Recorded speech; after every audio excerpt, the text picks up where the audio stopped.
Yes ma'am, मुझे कुछ पूछना है। हाँ जी। पूछो ना, पूछो।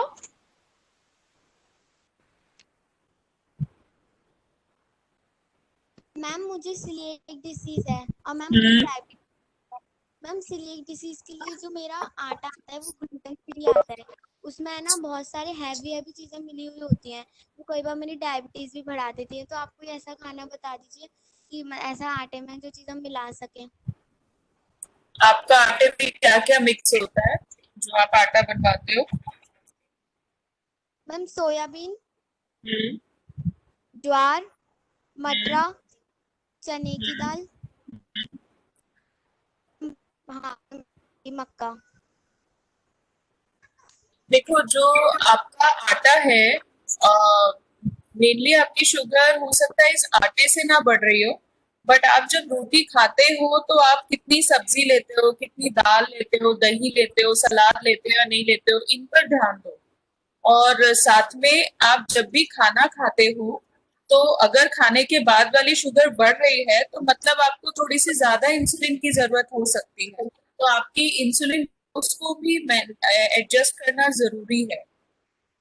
जो भी आप इंसुलिन ले रहे हो उसकी डोज आपको सही मिल रही है या नहीं मिल रही है, प्लस इंसुलिन सही टाइम पे लग रही है नहीं, सही जगह पर लग रही है, इन सब चीजों पर भी ध्यान देना जरूरी है। आपके आटे में कोई बुराई नहीं है। Okay ma'am. और मैम सीलिएक डिजीज अगर किसी को है तो वो स्नैक्स में क्या ले सकते हैं मैम? जो हमने लास्ट टाइम जितने भी स्नैक्स डिस्कस किए थे वो सारे सीलियाक डिजीज में लिए जा सकते हैं। क्योंकि हमने जितने भी स्नैक्स डिस्कस किए थे उसमें फ्रूट्स था, एग था, पनीर था, दालों से बनी हुई चीजें थी, तो वो स्नैक्स जो होते हैं वो सबके लिए सूट होते हैं। सो ऐसा नहीं है कि सीलियाक डिजीज जिनको है वो स्नैक्स वो नहीं ले सकते, बल्कि सीलियाक डिजीज जब होती है तो प्रॉब्लम ये होता है कि उन बच्चों को बहुत ज्यादा न्यूट्रिएंट्स की जरूरत होती है, क्योंकि बॉडी में वो न्यूट्रिएंट्स उतनी इजीली एब्जॉर्ब नहीं हो रहे होते। तो वो रोटी तो खा लेते हैं, बट मिस क्या हो जाता है, सब्जी, दाल, दही, ये सब चीजें जब मिस होने लगती हैं उनको ना तो न्यूट्रिएंट सही मिलते हैं और ना ही शुगर बेटर तरीके से कंट्रोल होती है। दूसरा सीलियाक डिजीज है और अगर आपकी शुगर बहुत हाई रह रही है तो एक बार अपना सीलियाक का टेस्ट भी कराओ। क्योंकि अगर आपका एनटीटीजी हाई है तो आपकी शुगर बहुत ज्यादा फ्लक्चुएट होगी उस टाइम पे। सो इसका ये मतलब है कि कहीं ना कहीं आपकी डाइट में ग्लूटेन जा रहा है। वो ग्लूटेन जब जा रहा होता है ना बॉडी में तो शुगर को बहुत फ्लक्चुएट करवाता है। तो साल में एक बार आपका एनटीटीजी का टेस्ट जरूर होना चाहिए, सारे बच्चों का होना चाहिए। ये रेगुलर टेस्टिंग सबने करानी है और जिसका सीलियाक है उसका तो होना ही है। Okay, okay ma'am. और कोई क्वेश्चन पूछना चाहेगा? Ma'am hello hello. हाँ जी। मैम, जैसे अ, इंसुलिन हम देते हैं वहां पे स्वेल हो जाता है, स्वेलिंग आ जाती है, तो उसके लिए हम क्या कर सकते हैं? वो अभी हम इसी वही सब डिस्कस करेंगे। सो ठीक है। क्या करना है, उस स्वेलिंग को कैसे समझना है कि वो क्या है, आज हम वो सारी चीजें डिस्कस करेंगे आज के टॉपिक में। Thank you ma'am. हाँ मैम जी। मुझे ये पूछना था कि हमारे खाने में क्या कोई टाइमिंग का इफेक्ट भी होता है? फॉर एग्जाम्पल मॉर्निंग में मेरी शुगर 100 है और मैंने रोटी खाई 2 और भिंडी खाई और 10 इंसुलिन लिया। सेम खाना अगर मैं इवनिंग में खाऊं, सेम बिल्कुल सेम और बिल्कुल सेम इंसुलिन लूं और बिल्कुल सेम मेरी शुगर हो बिफोर डिनर, तो क्या सेम इफेक्ट होगा? मतलब या फिर वो टाइमिंग के हिसाब से खाना अलग तरीके से इफेक्ट करता है, या इंसुलिन की एक यूनिट जितने कार्ब, प्रोटीन और फैट को डील करती है वो टाइमिंग के हिसाब से उसका इफेक्ट बदलता है क्या? हाँ, टाइमिंग के हिसाब से कई बार हमारी बॉडी में डिफरेंट रिजल्ट्स हमको मिलते हैं। आमतौर पर सुबह की शुगर को कंट्रोल करने के लिए थोड़ी सी ज्यादा इंसुलिन लगती है, क्योंकि सुबह बॉडी में काफी हार्मोनल चेंजेस होते हैं अर्ली मॉर्निंग। मैम और बट हर किसी की बॉडी में वो चेंज अलग हो सकता है, मतलब ऐसा हम कोई फिक्स नहीं कह सकते। अगर आप ये नोटिस करते हो कि आपने 10 मिनट लगाई और सुबह रोटी सब्जी जो खाई उससे शुगर हाई आती है, थोड़ी सी वेन से ऊपर आती है, पर शाम को वही रोटी सब्जी आपकी 10 मिनट शुगर देती है, तो वो आपकी बॉडी का ट्रेंड हो सकता है। सो दिन में अलग अलग मील्स में सेम खाने की अलग अलग रिक्वायरमेंट हो सकती है। इसमें अच्छा। ये कोई मतलब अनयूजुअल नहीं है। दूसरा ये भी डिपेंड करता है कि जिस टाइम पे आप एक्सरसाइज करते हो उसके बाद में आपका रिक्वायरमेंट थोड़ा अलग हो सकता है। सो कई सारी चीजें होती हैं जो हमारी बॉडी में इंसुलिन की रिक्वायरमेंट और शुगर के पैटर्न को डिपेंड करती हैं। और कई बार हर एक इंसान का अपना शुगर का पैटर्न होता है, तो आप अपनी शुगर के पैटर्न को किसी और से कंपेयर भी नहीं करते। आपकी बॉडी जैसे बिहेव कर रही है जरूरी नहीं कि दूसरे की बॉडी वैसे बिहेव करे, और इसमें कुछ सही या गलत नहीं होता, वो आपकी बॉडी है, वो ऐसे बिहेव कर रही है। या उसकी रिक्वायरमेंट दो अलग अलग टाइमिंग पे अलग अलग हो सकती है, किसी और बच्चे की और अलग हो सकती है। सो ऐसा है, दिस इज अ फैक्ट। सो आपको भी ओके। रिक्वायरमेंट के हिसाब से इंसुलिन के डोज को एडजस्ट करना जरूरी है। Ma'am okay, thank you. हाँ, हेलो मैम, कभी कभी हम इंजेक्शन लगाते हैं जैसे, तो उसमें ब्लड आ जाता है, तो वो मैम भी डिस्कस करेंगे आज। तो इंजेक्शन वाली जो चीजें हैं वो सब हम आज डिस्कस करेंगे। तो पहले हम प्रेजेंटेशन डिस्कस करेंगे पूरा, फिर उसके बाद आप इंजेक्शन वाले क्वेरीज पूछना।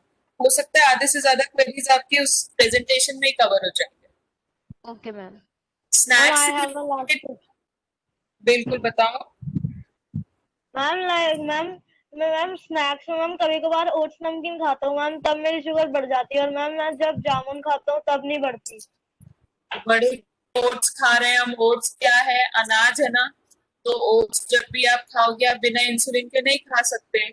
तो अगर आप ओट्स को बिना इंसुलिन के खाओगे तो शुगर बढ़ेगी। ओट्स अपन ब्रेकफास्ट में खाते हैं ना, किसकी जगह खाते हैं? रोटी की जगह खाते हैं। तो इसीलिए ओट्स खाओगे स्नैक में तो इंसुलिन लगाना पड़ेगा। अगर स्नैक में इंसुलिन नहीं लगाते हो स्नैक टाइम पे तो ओट्स मत खाना, और दलिया भी मत खाना उस टाइम पे। Okay ma'am. हम लास्ट कोई क्वेश्चन लेंगे अगर स्नैक्स का है, वरना स्टार्ट करेंगे। मैम अगर हम पोहा खाते हैं तो भी हमें इंजेक्शन? बिल्कुल। पोहा क्या है? अनाज है। पोहा किससे बनता है? चावल से, चावल से। है ना। चावल अपन रोटी की जगह खाते हैं ना, कभी खाते हैं तो पोहा भी रोटी की रिप्लेसमेंट होगा। तो जो भी अनाज का आइटम अगर आप खा रहे हो स्नैक टाइम पे तो आपको इंसुलिन लेना ही पड़ेगा। तो इसलिए ऐसी चीजें स्नैक में खाओ ही मत अगर इंसुलिन नहीं लगाना है तो। और अगर स्नैक टाइम पे भूख नहीं लगती तो स्नैक भी खाने की जरूरत नहीं, जरूरी मैम फिर नहीं अगर स्नैक खाएं। तो मैम थोड़ी देर बाद जब 8 बजे इंजेक्शन का टाइम होता है तो फिर शुगर डाउन हो जाती है। वो पैटर्न बनाओ रोज का कि क्या आपको स्नैक की जरूरत है या नहीं है। ऐसे मत करना किस दिन खाया किस दिन नहीं खाया। और जब भी खाना खाते हो उसके खाने के बाद वाली शुगर भी आप सब चेक करना शुरू करो, ये समझने के लिए कि खाने के टाइम वाली इंसुलिन आप लोग की ठीक है डोज या नहीं है।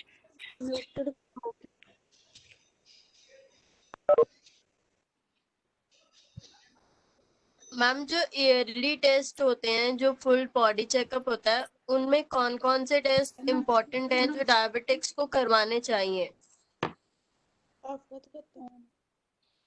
अगर आपकी जो छोटे बच्चे हैं जिनकी डायबिटीज को 3 से 5 साल हो चुके हैं, उनके रूटीन टेस्ट में साल में एक बार जो कराते हैं, आई टेस्ट आता है। आपको अपना रेटिना टेस्ट कराना चाहिए साल में एक बार। थायराइड का टेस्ट कराना चाहिए सभी को साल में एक बार। जिसको थायराइड की मेडिसिन नहीं चल रही है साल में एक बार उसको कराना है। जिसकी थायराइड की मेडिसिन चल रही है वो जैसे आपको डॉक्टर ने बोला है वैसे टेस्ट कराना है।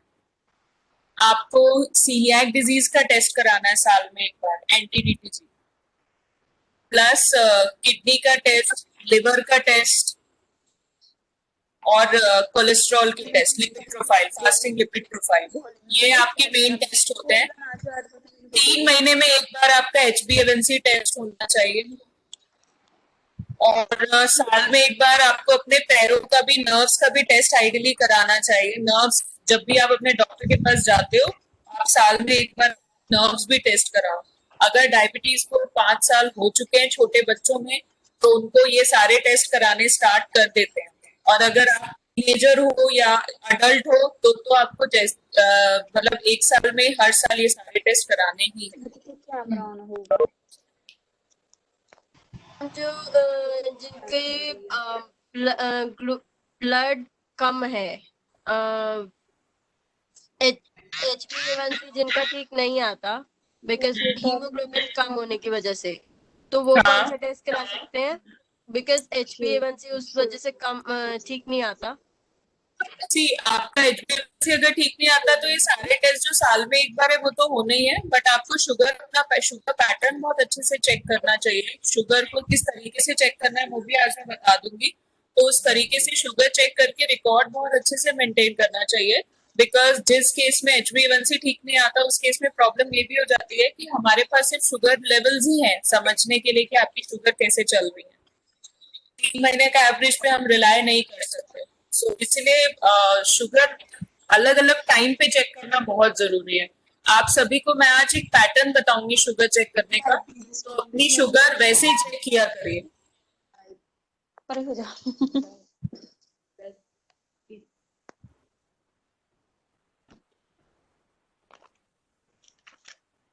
think, Gitika, are you there?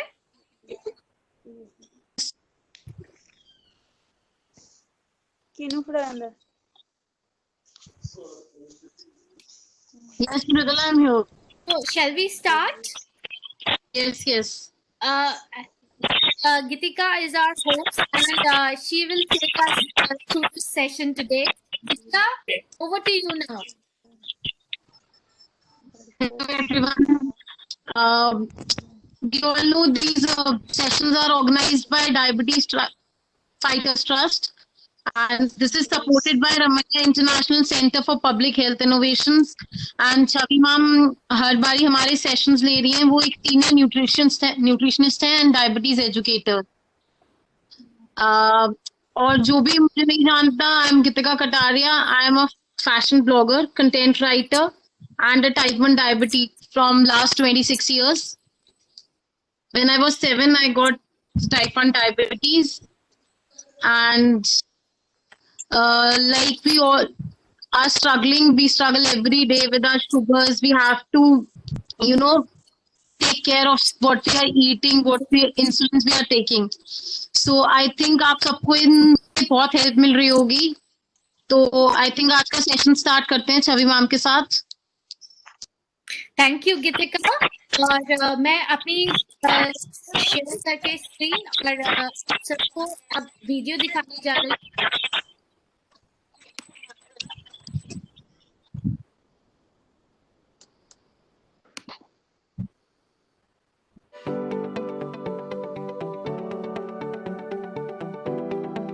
Hello everyone, इस वीडियो के थ्रू आज हम इंसुलिन सिरिंजेस के बारे में डिस्कस करेंगे, जिसे यूजुअली लोग यूज करने से कतराते हैं, बट कम एक्सपेंसिव होने के कारण कुछ लोगों के लिए ये एक कॉस्ट इफेक्टिव मेथड प्रूव हो सकता है। इंसुलिन सिरिंजेस 2 टाइप्स की होती हैं। एक है 40U सिरिंज। 40U सिरिंज में रेड कलर का कैप होता है और इसमें रेड कलर से मार्किंग होती है। इस सिरिंज को यूजुअली 40 IU पर ml वाले वायल के साथ यूज किया जाता है। सेकेंड सिरिंज है 100U सिरिंज, जिसमें ऑरेंज कलर्ड कैप होता है एंड ब्लैक कलर से मार्किंग होती है। इसे यूजुअली 100 IU पर ml वाली वायल के साथ यूज किया जाता है। कुछ इंसुलिन के लिए वायल्स अवेलेबल नहीं होते हैं, सो उस केस में हमें कार्ट्रिजेस का यूज करना पड़ता है। ये कार्ट्रिजेस हमेशा 100 IU पर ml की होती हैं, इसलिए अगर आपको इससे सिरिंज में इंसुलिन फिल करनी है तो आप 100 IU सिरिंज यूज करेंगे। सबसे पहले आप वायल एंड सिरिंज के कंसंट्रेशन को मैच करेंगे। इसके बाद अल्कोहल स्वैब से वायल का टॉप पोर्शन आप क्लीन करेंगे। आप नीडल का कवर रिमूव करिए। जितनी डोज आपको इंसुलिन की इंजेक्ट करनी है, आप उतनी एयर इंसुलिन में सिरिंज में फिल करेंगे। सपोज अगर मुझे 10 यूनिट्स इंजेक्ट करनी है, सो मैं 10 यूनिट्स एयर इंसुलिन सिरिंज में फिल करूंगी। इंसुलिन सिरिंज में एयर या इंसुलिन फिल करते समय ये ध्यान रहे कि इंसुलिन सिरिंज आपकी आईज के लेवल पे होनी चाहिए। अब आप सिरिंज को वायल के रबर पोर्शन में इंसर्ट करें एंड देन एयर को वायल में इंसर्ट कर दें। वायल को अपसाइड डाउन टर्न करें। आप डिजायर्ड डोज सिरिंज में फिल करें एंड देन सिरिंज वायल से रिमूव करने के बाद उसको स्लाइटली टैप करें इंसुलिन इंजेक्शन साइट्स के बारे में इंफॉर्मेशन लेने के लिए आप ऊपर दी गए हुए लिंक पर क्लिक करके उसकी इंफॉर्मेशन ले सकते हैं। अगर आप इंसुलिन पेट में इंजेक्ट करने वाले हैं तो नाभि से 2 इंच का गैप छोड़कर आप अपनी स्किन को अंगूठे और पहली उंगली से थोड़ा सा पुल करें। सिरिंज जो इंसुलिन से भरी हुई है, आप इसे 90 डिग्री पर इंसर्ट करें स्किन में और पीछे से प्लंजर प्रेस कर दें।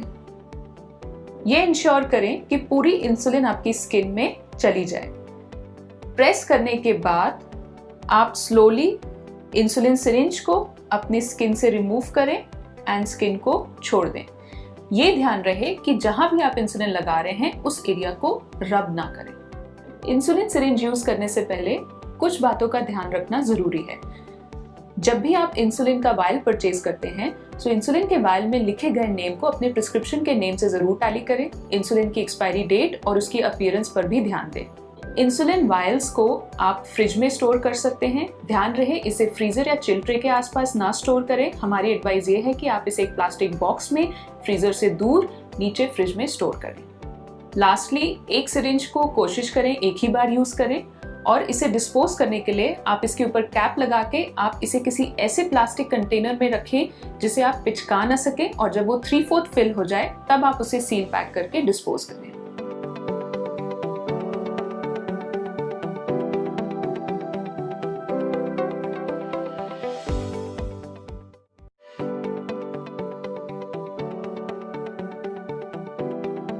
आज हम जानेंगे कि इंसुलिन को हमें कैसे स्टोर करना चाहिए, इंसुलिन पेन्स को हम किस तरीके से यूज कर सकते हैं और नीडल्स को किस तरह से डिस्पोज करना चाहिए।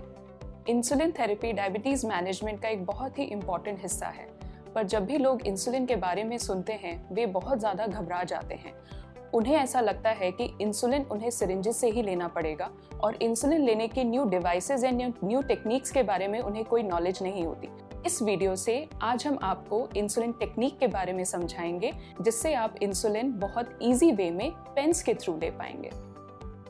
इंसुलिन परचेज करते समय कुछ बातों का ध्यान रखना बहुत ज़्यादा ज़रूरी है। आप इंसुलिन परचेज करते टाइम अपने इंसुलिन पेन में लिखे हुए नेम एंड टाइप को प्रिस्क्रिप्शन में लिखे हुए नेम एंड टाइप से ज़रूर टैली करें। इंसुलिन की एक्सपायरी डेट भी ज़रूर पढ़ें जो कि पेन में हमेशा लिखी होती है। इंसुलिन की अपीयरेंस पर भी ध्यान देना जरूरी है। ये ध्यान दें कि इंसुलिन पेन में किसी भी तरह का लंप या फिर डिस्कलरेशन विजिबल ना हो। आइए जानते हैं इंसुलिन परचेज करने के बाद उसे स्टोर करने का सही तरीका क्या है। आप अपने न्यू पेन्स और सील्ड कार्ट्रिजेस को हमेशा रेफ्रिजरेटर में 2 से 8 डिग्री सेंटीग्रेड के तापमान पे रखें। ध्यान रहे इसे फ्रीजर या चिल ट्रे में ना रखें। इंसुलिन अगर जम जाएगी तो खराब हो जाएगी। हमारी एडवाइस ये है कि आप इंसुलिन पेन्स को एक प्लास्टिक कंटेनर में रख कर फ्रिज में रखें। पेन एक बार ओपन करने के बाद जब आप उसे यूज करना स्टार्ट कर दें तो उसे फ्रिज में रखने की जरूरत नहीं है। आप उसे रूम टेम्परेचर पे 30 डिग्री से कम तापमान पर रख सकते हैं। आइए जानते हैं इंसुलिन इंजेक्ट किस तरह से करना है। न्यू पेन्स को इंसुलिन लगाने के 20 to 30 मिनट्स पहले फ्रिज से निकाल लें, क्योंकि इंसुलिन स्टोर कूल टेम्परेचर में की जाती है पर लगाई रूम टेम्परेचर में जाती है। अगर आपकी इंसुलिन क्लाउडी है तो उसे लगाने से पहले प्रॉपर्ली मिक्स करना जरूरी है, क्योंकि वो नीचे सेटल हो जाती है। क्लाउडी इंसुलिन को मिक्स करने के लिए आप इंसुलिन पेन को अपने पाम्स में स्लोली 10 बार रोल करें और 10 बार ऊपर से नीचे टर्न करें। इंसुलिन पेन के 3 पार्ट्स होते हैं। फर्स्ट पार्ट है ये, इसे कहते हैं डायलर। इस पार्ट की हेल्प से आप इंसुलिन की डोजेस सेट कर सकते हैं। ये इंसुलिन पेन का सेकंड पार्ट है जिसे कार्ट्रिज कहा जाता है। यहां पर इंसुलिन फिल्ड होती है। और ये थर्ड पार्ट है जहां पर हम नीडल्स को फिक्स करते हैं। नीडल का जो लोअर कवर है उसे रिमूव करें और इस नीडल को पेन में फिक्स कर दें। इसे आप क्लॉकवाइज रोटेट करें जैसे आप किसी बॉटल का कैप फिक्स करते हैं, जब तक ये रोटेट होना बंद हो जाए। इसके बाद आप ये आउटर कवर निकाल के सेव कर लें, रख लें और इनर कवर भी रिमूव कर दें। इंसुलिन पेन में नीडल फिक्स करने के बाद पेन को प्राइम करना बहुत इंपॉर्टेंट है। इंसुलिन पेन को प्राइम करने के लिए सबसे पहले आप डायलर की हेल्प से 2 यूनिट्स सेट करें। 2 यूनिट सेट करने के बाद आप पेन को इस तरीके से होल्ड करिए, नीडल आपकी ऊपर फेस करनी चाहिए। After holding the pen like this, आप पेन को स्लाइटली इस तरह से टैप करें और फिर प्रेस करें। अगर आप इंसुलिन के ड्रॉप्स नीडल में देख पाएं तो दैट मीन्स आपका पेन ठीक से वर्क कर रहा है और एयर बबल नहीं है। इंसुलिन पेन प्राइम करने के बाद नेक्स्ट स्टेप है इंसुलिन डोज इंजेक्ट करना। जो भी आपकी प्रिस्क्राइब डोज है आप उसे डायलर की हेल्प से पेन में सेट करें। फॉर एग्जाम्पल, अगर आपको 10 यूनिट सेट करना है तो आप 10 यूनिट्स एरो के सामने सेट करें। डोज सेट करने के बाद आप पेन को अपनी मुट्ठी में पकड़ें। थंब आपने स्ट्रेट रखना है। पेन को पकड़ने के बाद आप जिस एरिया में भी इंसुलिन लगा रहे हैं उस एरिया को थंब एंड फर्स्ट फिंगर से थोड़ा सा पिंच करें एंड पेन को 90 डिग्री एंगल पे इंसर्ट करें। इंसुलिन पेन स्किन में इंसर्ट करने के बाद आप प्लंजर प्रॉपरली प्रेस करें टिल द टाइम आपका डायलर 0 पे आके रुक जाए। 10 सेकेंड्स तक होल्ड करने के बाद आप थंब रिमूव करें और स्लोली पेन को स्किन से बाहर निकालें। एक बात का ध्यान रखें कि नीडल्स को मल्टीपल टाइम्स ना यूज करें, इसे एक ही बार यूज करके आप डिस्पोज कर दें। अब जानते हैं इंसुलिन आप किन किन जगहों पर लगा सकते हैं। इंसुलिन आप 4 जगहों पर लगा सकते हैं। सबसे पहली जगह है एब्डोमेन या फिर पेट में। ये इंसुलिन लगाने की बेस्ट साइट कहलाती है।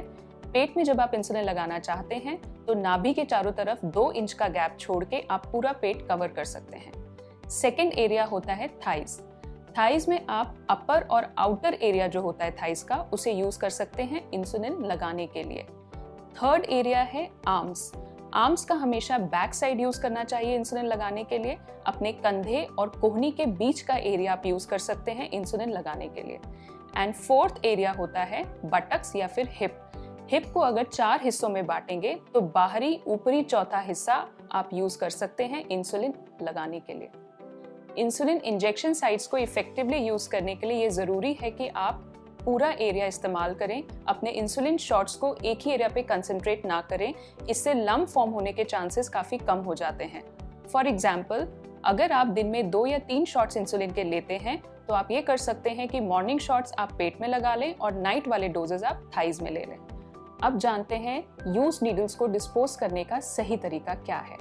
इंसुलिन इंजेक्ट करने के बाद आप नीडल को पेन में लगा ना रहने दें। आप नीडल की आउटर वाइट कैप को इंसुलिन नीडल के ऊपर फिक्स करें और उसे रोल करके एंटी क्लॉकवाइज रोल करके पेन से बाहर निकाल दें। नीडल्स को डिस्पोज करने के लिए उसे डायरेक्टली डस्टबिन में थ्रो ना करें या फिर आप फ्लश ना करें। नीडल्स को प्रॉपरली आप किसी हार्ड प्लास्टिक बॉटल जिसे आप पिचका ना सकें उसमें कलेक्ट करें। जब वो बॉटल 3/4 फिल हो जाए तो उसे आप सील करके फिर डिस्पोज ऑफ कर सकते हैं। इंसुलिन इंजेक्शन टेक्निक के बारे में अगर आपके कोई और सवाल हो तो आप कमेंट बॉक्स में अपने क्वेश्चंस हमें भेज सकते हैं।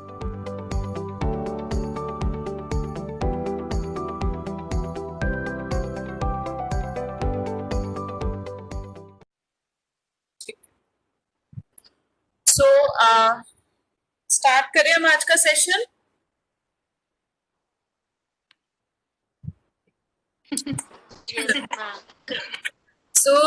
जो आप लोगों ने वीडियो देखी, आप सभी के ग्रुप में वीडियो सेंड हो जाएंगे और इंसुलिन इंजेक्शन टेक्निक, क्योंकि आप सभी इंसुलिन लगा ही रहे हैं, काफी समय से लगा रहे हैं, सो आप टेक्निक को रिव्यू करने के लिए आप ये वीडियोस बार बार देखें। जहां आपको लगता है कि लगाते समय कुछ एरर्स आ रहे हैं टेक्निक में, उसे आप करेक्ट करें। इसके अलावा कुछ और चीजें हैं जिनके बारे में आज मैं प्रेजेंटेशन में डिस्कस करूंगी। कैसे लगाना है, पेन को कैसे यूज करना है, सिरिंज को कैसे यूज करना है, ये तो हमने वीडियो में देखा। अब हम आगे की चीजें, जैसे जो आपके क्वेरीज हैं या जो कॉमनली जो हम एरर्स देखते हैं इंसुलिन लगाते समय जो होते हैं, जिनके कारण शुगर्स में काफी डिफरेंट रिजल्ट या फ्लक्चुएशन देखने को मिलता है, हम अब उसके बारे में डिस्कस करते हैं। सो मुझे एक बात बताइए, सभी लोग, आप लोग यूजुअली कौन सी इंसुलिन यूज कर रहे हैं? लाइक आप लोगों की इंसुलिन के नेम्स अगर आप थोड़ा सा मुझे बता सको। मैम लिस्ट्रोल एंड ठीक है, सियाजी एंड ट्रेसिबा। ठीक है, Atraprid and Atraprid and Levantine. ठीक है, एपिड्रा एंड एंडासोलॉग। सभी ये लिख फैट में। ठीक है। सो more rapid भी है। ठीक है, तो अब हम सबसे पहले हम स्टार्ट करते हैं टाइप्स ऑफ इंसुलिन से कि जो आप इंसुलिन लगा रहे हैं वो किस टाइप को बिलोंग करती है, और आप अपनी अपनी इंसुलिन का नेम जिस कैटेगरी में देखेंगे तो उसे उस टाइम गैप पे लगाएंगे कि उसका जो टाइम होगा लगाने का उसको बहुत अच्छे से ध्यान देंगे। ये बहुत इंपॉर्टेंट चीज है और सबसे बड़ा कॉमन एरर है जो देखा जाता है। सो अगर हम बात करें टाइप्स ऑफ इंसुलिन की, तो इंसुलिन के बहुत सारे टाइप्स हैं, पर यूजली टाइप 1 डायबिटीज में दो तरह का इंसुलिन को यूज किया जाता है। एक तो कैटेगरी होती है लॉन्ग एक्टिंग इंसुलिन की। लॉन्ग एक्टिंग इंसुलिन वो इंसुलिन होती है जो 24 घंटे काम करती है। सो लॉन्ग एक्टिंग इंसुलिन देने का पर्पस क्या होता है? हमारे लिवर में कंटिन्यूअसली थोड़ी थोड़ी देर में ग्लूकोज बनता रहता है और लिवर थोड़ी थोड़ी देर में ग्लूकोज हमारी बॉडी में छोड़ता जाता है, जैसे लिवर काम करता है। सो इसीलिए हम सबको एक ऐसी इंसुलिन की जरूरत होती है जो कि 24 घंटे काम करे और वो इंसुलिन लिवर से आने वाले ग्लूकोज को संभाले। जब बॉडी में इंसुलिन नहीं बन पा रही होती है नेचुरली, तो हमें एक ऐसा इंसुलिन का सप्लाई चूज करना होता है जो 24 घंटे काम करे, उसका सप्लाई ब्रेक ना हो, वो उस समय भी काम करे जब हम खाना नहीं खा रहे हैं या सो रहे हैं। इसलिए एक लॉन्ग एक्टिंग इंसुलिन को चुना जाता है लिवर से आने वाले शुगर को संभालने के लिए। ये जो लॉन्ग एक्टिंग इंसुलिन है, इसका हमारे खाने से कोई कनेक्शन नहीं होता है। ये हमारे खाने के बाद वाली शुगर को नहीं कंट्रोल करती। ये एक बेस बनाती है हमारी बॉडी में इंसुलिन का, जो लिवर से आने वाले ग्लूकोज को कंट्रोल करती है। अब क्योंकि इस इंसुलिन का खाने से कोई संबंध नहीं होता है, इसीलिए हम इसको एक टाइम फिक्स करते हैं इसका और उस टाइम पे लेते हैं। टाइम फिक्स करना क्यों जरूरी है? क्योंकि हमको इस इंसुलिन की 24 घंटे की साइकिल को मेंटेन करना है। हम ये नहीं चाहते कि इस इंसुलिन की 24 घंटे की साइकिल ब्रेक हो। समझ में आया? सो आप सभी, अब कोई किसी को बोला गया होगा कि इसे रात को लेना है, किसी को ये भी बोला गया होगा कि आप सुबह लीजिए, तो उससे कोई ऐसा फर्क नहीं है। आपको आपके डॉक्टर ने जब भी इसे लेने के लिए कहा है, रात को या सुबह, आप टाइम फिक्स करके ले। अगर मान लीजिए फॉर एग्जाम्पल आप रात को लेते हैं और रात को आपका टाइम 10 बजे का है, तो रोज इसे 10 बजे लगाइए। कोई अगर इसे 9 बजे रात को लगाता है तो रोज 9 बजे लगाना है। ये ध्यान रखना है कि अगर आपके खाने का टाइम आगे पीछे होता है किसी दिन, मान लीजिए आपके घर में पार्टी है या आप किसी पार्टी में गए हैं और आज आप पार्टी में खाना खाने वाले हैं और आपने यूजुअल टाइम पे डिनर नहीं किया, आपका डिनर लेट हो गया है, तब भी ये ध्यान रखेंगे कि जो लॉन्ग एक्टिंग इंसुलिन है उसको आप उसी टाइम पे लगाएंगे जिस टाइम पे रोज लगाते हैं। ये नहीं करेंगे कि आज मैंने डिनर लेट किया है तो आज मैं लॉन्ग एक्टिंग वाली इंसुलिन लेट लगाऊंगी या लेट लगाऊंगा। ये चीज नहीं करनी है आपने। अगर आप रात को 9 बजे लॉन्ग एक्टिंग इंसुलिन लगाते हो तो 9 बजे ही लगे।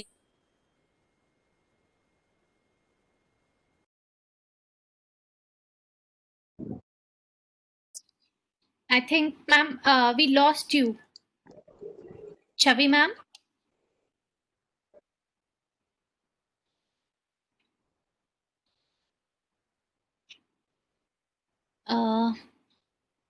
Mridula seems like her network is poor.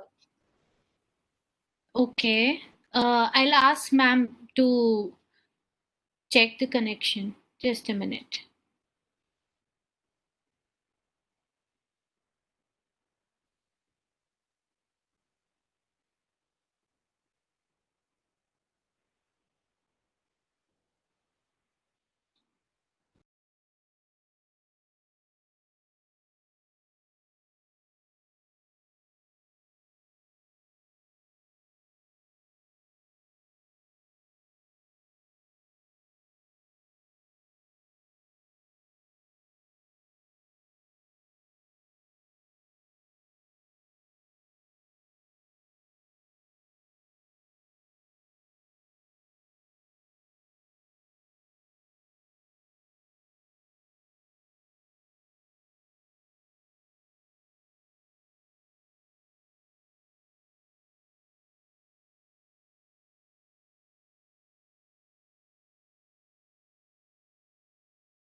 तब ma'am I think ma'am now you are visible.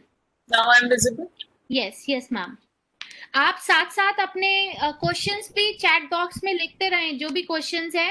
Geetika questions को वो एड्रेस करेंगे, पूछेंगे लास्ट में. आप क्वेश्चंस लिखते रहें जो भी आपके दिमाग में आता है. सो अब मेरी स्लाइड दिख रही है आपको? Yes ma'am. ठीक है. So long acting insulin fix time पे लेनी है, इसका टाइम चेंज नहीं करना है. जिस टाइम पे भी आप लेते हैं, चाहे रात को लेते हैं तो जो भी टाइम है, ये मत सोचिए कि कोई दूसरा 10 बजे लेता है, मैं 9 बजे ले सकता हूँ कि नहीं ले सकता हूँ, मैं 8 बजे ले सकता हूँ कि नहीं ले सकता हूँ. ये नहीं सोचना है.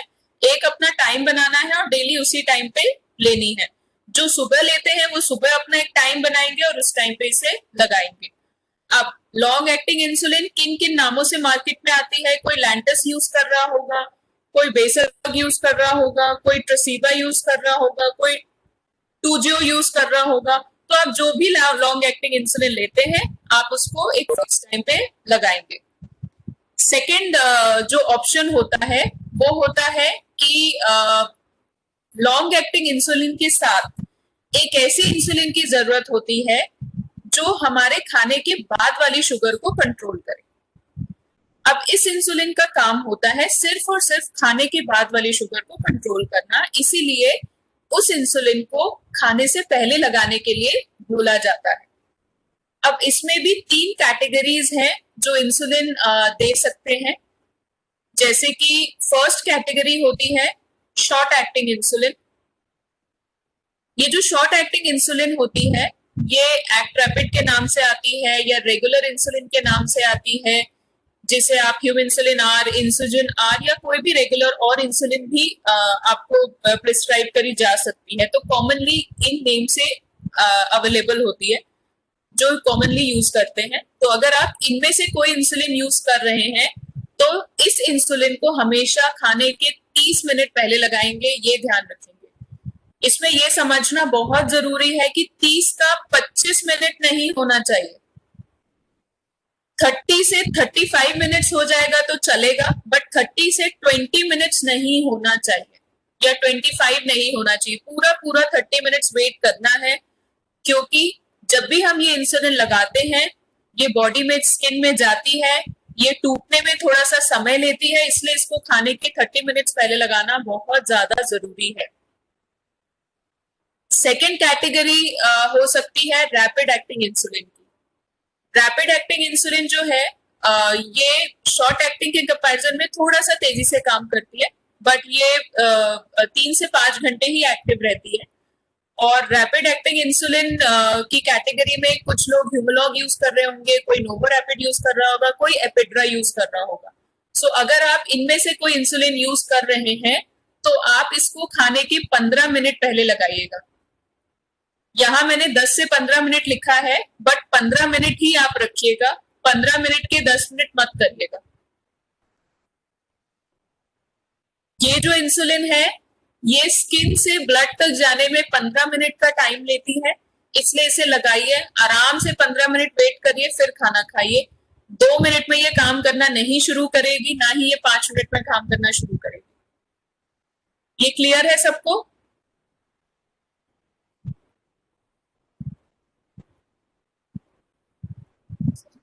यहाँ पे किसी को डाउट? यहाँ पे किसी को डाउट है कुछ? अभी एक रिसेंटली एक इंसुलिन लॉन्च हुई है फियास्प के नाम से, जो कि अल्ट्रा रैपिड एक्टिंग इंसुलिन है. अगर आप में से कोई ये इंसुलिन लगाता है तो ये काम तो 3 से 5 घंटे ही करती है, बट इसको आप खाने के इमीडिएटली पहले ले सकते हैं. तो अगर कोई फियास्प लगाता है तो खाने के इमीडिएटली पहले ले सकते हैं.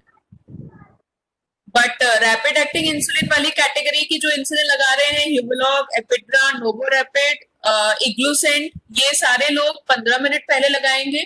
और जो लोग रेगुलर इंसुलिन लगा रहे हैं या एक्ट्रैपिड लगा रहे हैं वो 30 मिनट्स पहले इंसुलिन लगाएंगे खाने के. और लॉन्ग एक्टिंग इंसुलिन आप सभी एक फिक्स टाइम पे लगाएंगे.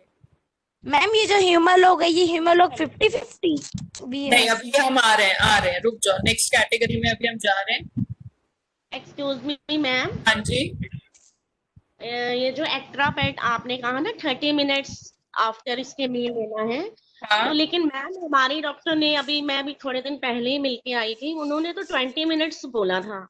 नहीं, आप पूरे पूरे 30 मिनट्स वेट करिए, क्योंकि 20 मिनट्स में इसका एक्शन नहीं होता है। 30 के 35 हो जाएंगे, कुछ नहीं होगा। ये हमारा पर्सनल एक्सपीरियंस है, तो इसमें निश्चिंत हो जाइए, कुछ नहीं होगा। 30 मिनट्स पूरा पूरा वेट करना। मैम कैसे हेलो लगाना है? हाँ जी, मैम कैसे लगाना है? आर रैपिड मैडम कैसे लगाना है, कि कितने मिनट पहले लगाना है? रैपिड एक्टिंग है आपका?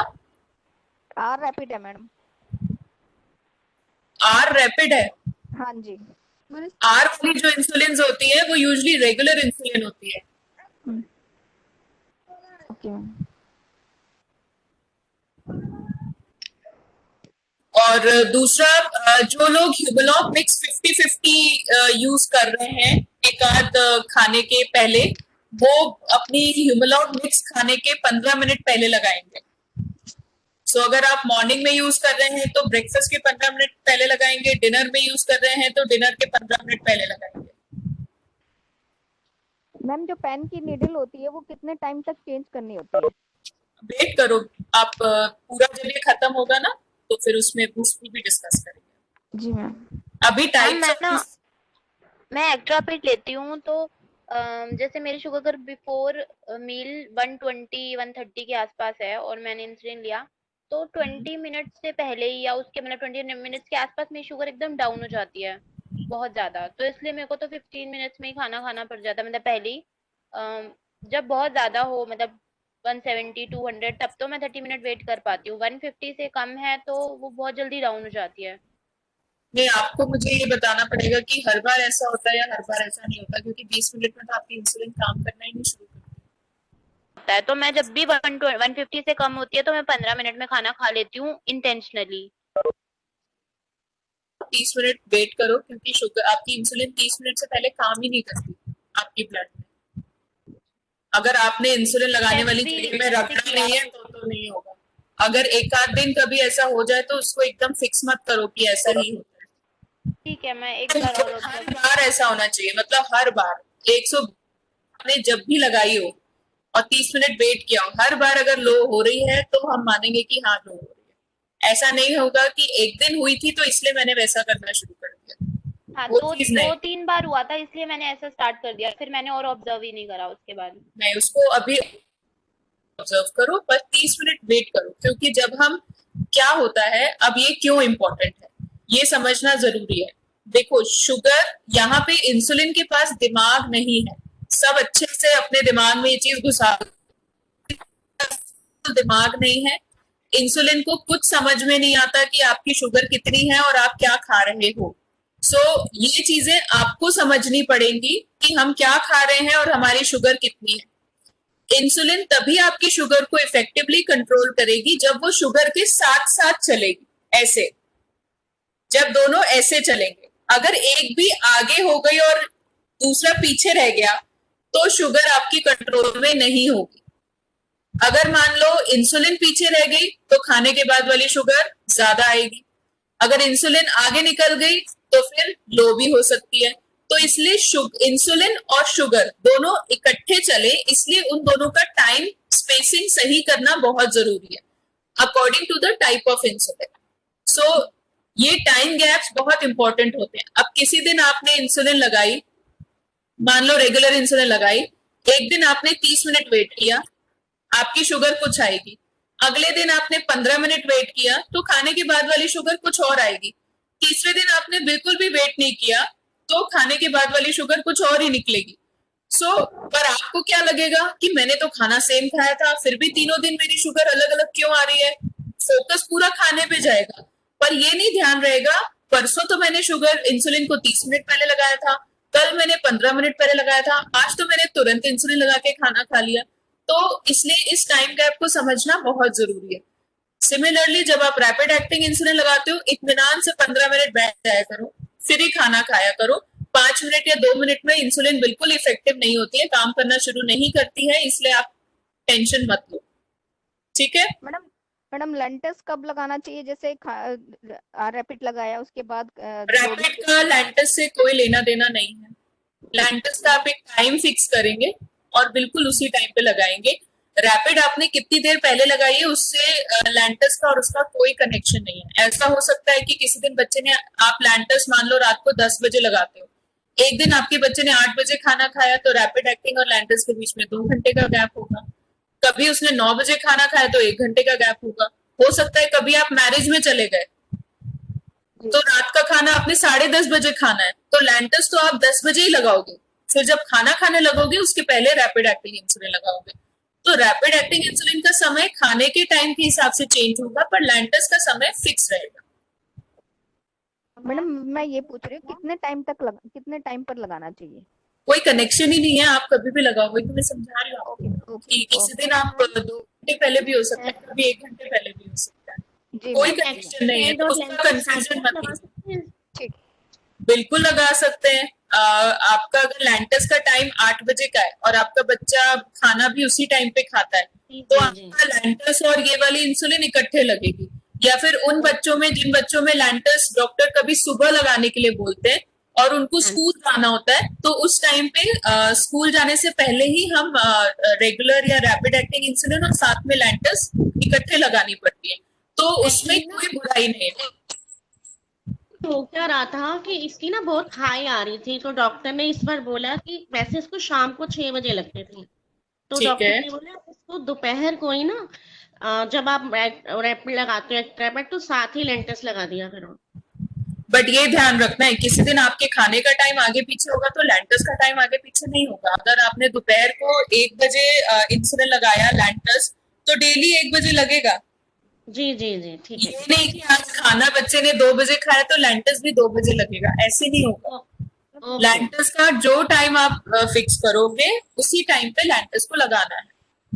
ठीक है, क्लियर है? कोई और डाउट है टाइमिंग के लिए इसमें? एक डाउट और भी है मेरे को। हाँ जी मैम, मैं अपने बेटे को जिसके स्ट्रेस सुबह देती हूँ 4 PM पे, हाँ तो मुझे कई बार इसको रात वाला यूनिट्स लगाने की जरूरत भी नहीं पड़ती है। अगर ये लाइट खाना लेता है, जैसे कि दूध ले लिया, एग ले लिया इसने, तो मुझे रात को इससे प्याजे लगाने की जरूरत नहीं पड़ती, और फिर भी इसकी शुगर लो पे लो जाती रहती है, डाउन चली जाती है।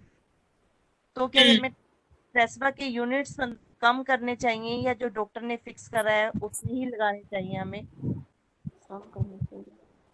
देखो, एक चीज हमेशा आपको समझनी चाहिए कि जो आपका 3 बार जो खाने के पहले वाली इंसुलिन जो 3 बार लेनी है, वो बहुत इम्पोर्टेंट है। वो बॉडी की नेचुरल रिक्वायरमेंट है। इसको खाने के हिसाब से प्लस माइनस मत, मतलब माइनस मत करने की कोशिश करिए। खाने के टाइम पे बच्चे को खाना देना जरूरी है। खाने को आप अंडे या दूध से रिप्लेस नहीं कर सकते, क्योंकि वो खाना नहीं है। और अगर आप एक टाइम की इंसुलिन मिस करोगे, अगर आप एक टाइम की इंसुलिन मिस करोगे तो फिर क्या होगा, उसकी बॉडी में इंसुलिन की कमी होने लगेगी और फिर कीटोन्स भी बन सकते हैं। तो इसीलिए ये समझना जरूरी है कि खाना 3 टाइम खाना इसलिए जरूरी है क्योंकि 3 टाइम खाने के टाइम वाली इंसुलिन लगानी जरूरी है। वो बॉडी की नेचुरल रिक्वायरमेंट है। अननेसेसरी अगर हम खाने को अंडे से रिप्लेस करेंगे तो फिर वो उसकी रिक्वायरमेंट इंसुलिन की कम हो जाएगी। उस टाइम पे आपको लगेगा चलो एक शॉट की जरूरत नहीं पड़ी, पर उसकी बॉडी में जब रेगुलरली इंसुलिन कम जाएगी तो उसकी ग्रोथ अफेक्ट होगी। अगर उसका प्यूबर्टी का टाइम है तो उसकी सेकेंडरी ग्रोथ अफेक्ट होगी। बहुत सारे इश्यूज आ सकते हैं। इसलिए बच्चों को दिन में 3 बार ठीक से खाना खाना है, क्योंकि उनको दिन में 3 बार समय पे इंसुलिन लेना जरूरी है। आपको इंसुलिन लेनी है इसीलिए खाना खाना है, खाना खा रहे हो इसीलिए इंसुलिन लगाना है, ये उल्टी चीज नहीं है। सो आप चाह कर भी वो 3 शॉट्स में से कोई भी एक शॉट मिस नहीं कर सकते। 1 या 2 बार करोगे तो कुछ नहीं होगा, पर रेगुलरली ऐसा होगा तो कीटोन्स कभी ना कभी जरूर बनेंगे और ग्रोथ भी अफेक्ट होगी ग्रोइंग एज में।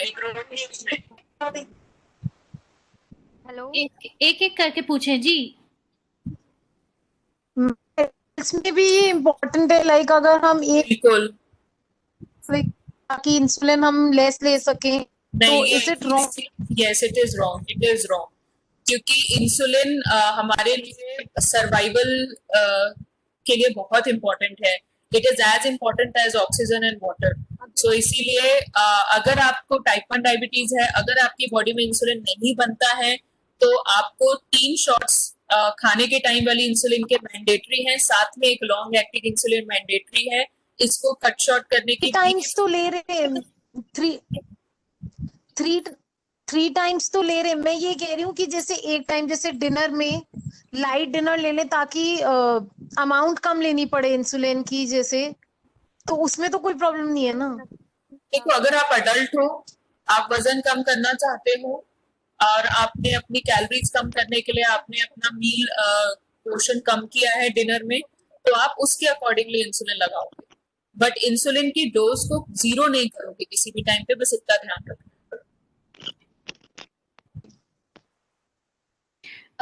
मैं जसप्रीत जी कुछ पूछना चाहती है। जसप्रीत जी, आप क्वेश्चन पूछिए, मैंने आपको अनम्यूट करा है। जसप्रीत जी। हाँ जी मैम। जी पूछिए, आप क्या पूछना चाह रहे थे?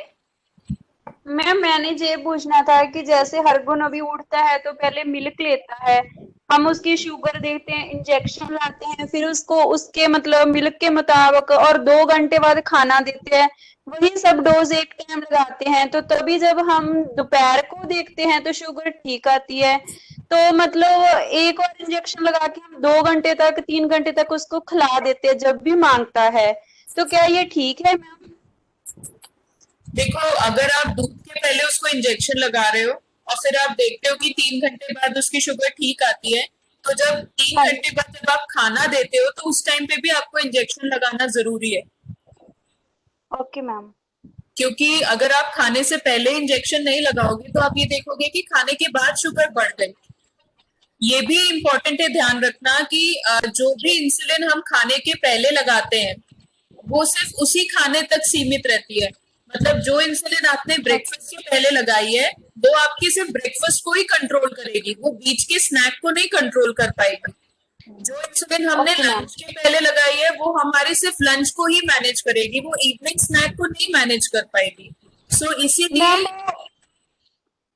मैम वो भी छोटा है ना, तो मतलब अभी वो इतना छोटा है तो बार बार मांगता रहता है, कभी बिस्किट कभी कुछ, मतलब हर 1 घंटे बाद मांगता रहता है। तो 1.5 years का है मैम। तो उसमें ये करना है कि उसको एकदम से तो सब नहीं बदल सकते हम, पर एक काम करिए, उसके ना ये बीच बीच के जो बिस्किट है ना ये थोड़े हटाइए, कोशिश करिए, क्योंकि उससे क्या होता है दिक्कत, बच्चा जब बीच में बिस्किट खा लेगा ना, जब वो खाना खाने बैठेगा तो वो खाएगा ही नहीं ठीक से, और खाना ठीक से नहीं खाएगा तो फिर 1-1 घंटे में मांगता रहेगा।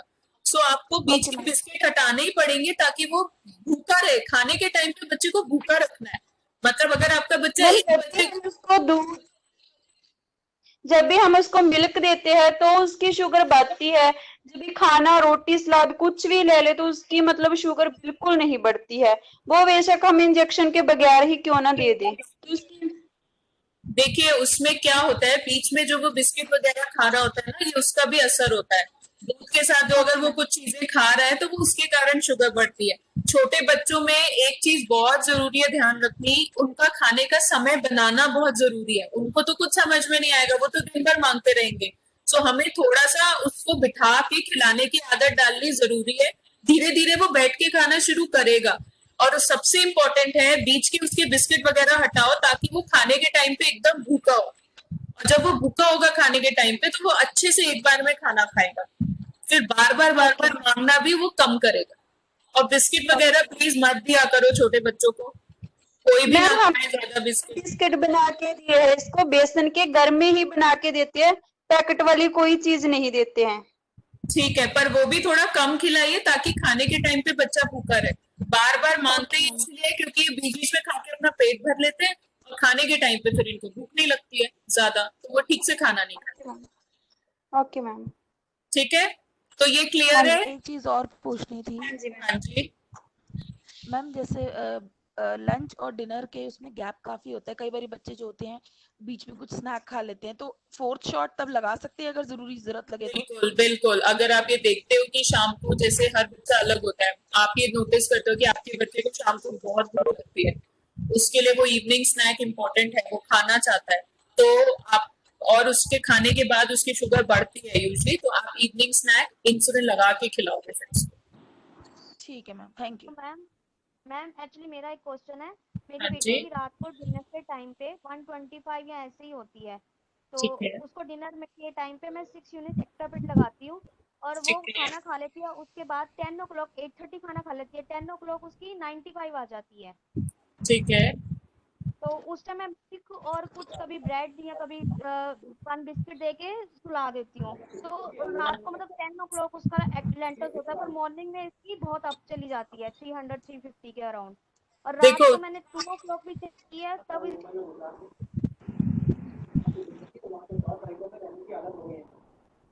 देखो इसमें क्या करना है आपने, आप उसकी डिनर वाली इंसुलिन को 2 यूनिट कम करो और रात को दूध और ब्रेड देने की जरूरत नहीं है। अच्छा, जब लो हो जाती है मतलब 95 आ जाती है, उसको कुछ चाहिए होता है। नहीं तो 95 ना आए, इसलिए हम ये एक्शन ले रहे हैं ना कि हम डिनर टाइम पे 2 यूनिट कम लगाएंगे तो 95 आएगी नहीं। आप 10 यूनिट लगाते हो तो उसको 8 करो, मैम 6 यूनिट है ऑलरेडी पहले ही। तो 4 पहले करो, 80 थी तो मैंने 6 की थी। तो आप 4 करके देखो। तो मैम ये लेंटिल्स के टाइमिंग को चेंज करने की जरूरत है, जो मॉर्निंग में इतनी अप चली जाती है। नहीं नहीं नहीं, वो मॉर्निंग में आप इसलिए जा रहे हैं क्योंकि वो दूध और ब्रेड खा रही है, इसीलिए दूध और ब्रेड का इफेक्ट है, वो दूध और ब्रेड हटाना पड़ेगा वहां से। आप डिनर टाइम वाली इंसुलिन 4 यूनिट करो, दूध और ब्रेड हटाओ वहां से, अपने आप आप जानी छूट जाएगी। ओके, अब जानी छूट जाएगी। रात को मतलब कुछ मत दूं इसको फिर। कुछ देने की जरूरत ही नहीं है, आप डोज 2 यूनिट कम कर दो डिनर टाइम वाले और दूध और ब्रेड हटा दो वहां से। ठीक है, थैंक यू मैम। मैम जैसे ये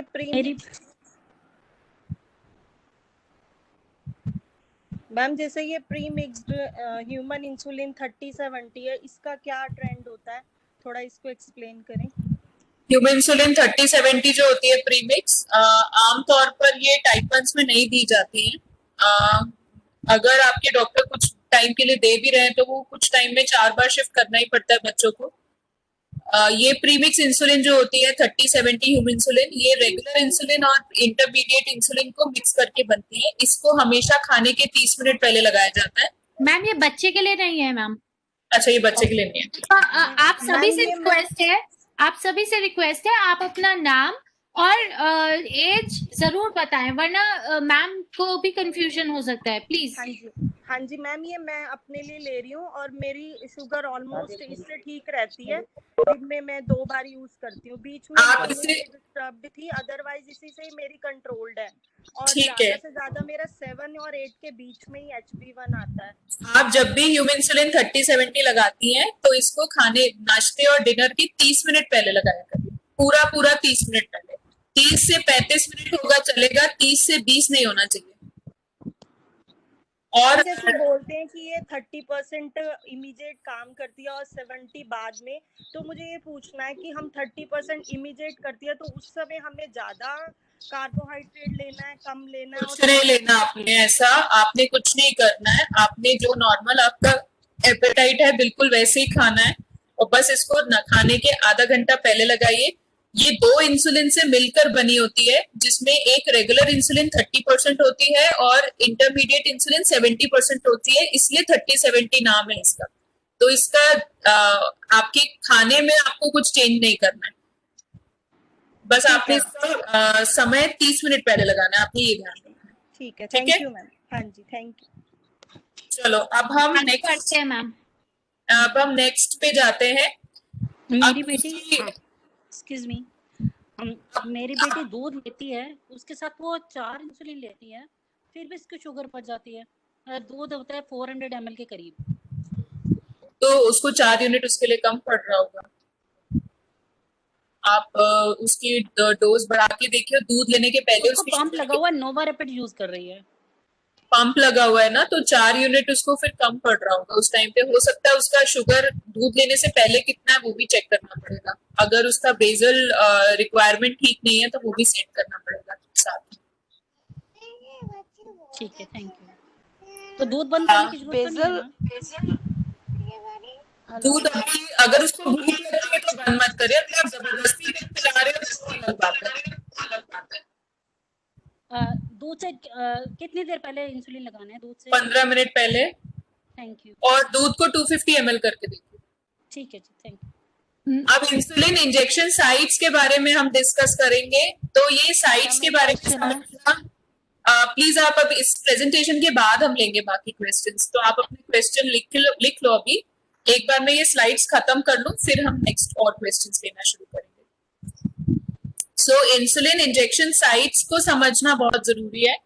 क्यों इसे समझना जरूरी है? क्योंकि हम साइट्स तो अलग अलग यूज करते हैं, पर दिक्कत क्या होती है कि कई बार हम अपने आप को सिर्फ एक ही साइट पे सीमित कर लेते हैं और फिर एक जगह इंसुलिन लगाने से वो एरिया सूज जाता है, वहां पर हार्ड हो जाता है और गांठें बन जाती है, और इन गांठों में दर्द नहीं होता, इसलिए वो साइट बहुत कंफर्टेबल साइट लगने लगती है और लोगों को लगता है कि जहां दर्द नहीं हो रहा वो एरिया ठीक है, वहीं वहीं इंसुलिन लगाएंगे। सो उसके कारण इंसुलिन बॉडी में ठीक से जाती नहीं है। इसे लंप कहते हैं। ये लंप सूजन के फॉर्म में भी हो सकता है और गड्ढे के फॉर्म में भी हो सकता है। तो इसीलिए आपको ये समझना जरूरी है कि जब भी आप इंसुलिन लगाते हो, आप 4 शॉट्स लगा रहे हो, अपने 4 शॉट्स को अलग अलग एरिया में डिवाइड करो। एक ही एक एरिया बार बार मत यूज करो, और जब भी कोई भी एरिया यूज करते हो उसको पूरा यूज करो।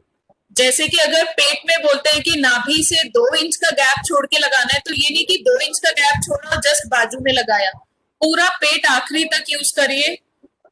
जहां तक ये आप प्रेजेंटेशन में देख रहे हैं कि निशान पूरा आखिरी तक गया है, आपको भी पेट में पूरा एरिया यूज करके इंसुलिन के शॉट्स को स्प्रेड करना है, एक ही एक जगह नहीं लगाना है। सबसे अच्छा एरिया होता है पेट, तो इसलिए आप ये ध्यान रखें कि अपना मॉर्निंग वाला और लंच टाइम वाला डोज पेट पे ही लगाएं। सेकेंड है थाइस। थाइस में आप ऊपर से 3 to 4 फिंगर्स का गैप छोड़िए, घुटने से 3 to 4 फिंगर्स का गैप छोड़िए और थाइस का ऊपरी और बाहरी हिस्सा यूज करिए, अंदर का हिस्सा यूज मत करिए। अब इसमें भी बच्चों की हाइट बढ़ती रहती है, तो जैसे बच्चों की हाइट बढ़ती है एरिया बढ़ता रहता है। सो इसलिए जितना आपका एरिया है थाइस का, उसको पूरा यूज करिए। अगर आपके पास इतना एरिया यूज करने के लिए है तो आप बस छोटा सा एरिया यूज मत करिए, पूरा लेंथ वाइज इसको यूज करिए ताकि गांठें ना बने। बाजू में जो भी लोग इंसुलिन लगाते हैं उसको साइड में नहीं लगाएंगे, यहाँ नहीं लगेगा, बाजू में पीछे की तरफ लगेगा insulin, back side of arms. ये आप देखेंगे इमेज, ये पर्सन उल्टा खड़ा है और पीछे की तरफ मार्क है, तो मतलब इंसुलिन बाजू में हम खुद नहीं लगा सकते। अगर किसी को बाजू में हमारे इंसुलिन लगानी है तो उसको हमारे पीठ की तरफ खड़े होकर इंसुलिन लगाना पड़ेगा। अगर बच्चे आपके छोटे हैं तो उनके लिए आप हिप भी यूज करिए। हिप यूज करने के लिए जैसे आप देख रहे हैं 2 निशान 2 कॉर्नर्स पे हैं, वो ऐसा क्यों है? बच्चे को उल्टा लिटाएंगे, हिप को 4 हिस्सों में बांटेंगे और बाहरी चौथा हिस्सा हिप का आप इंसुलिन लगाने के लिए यूज करेंगे।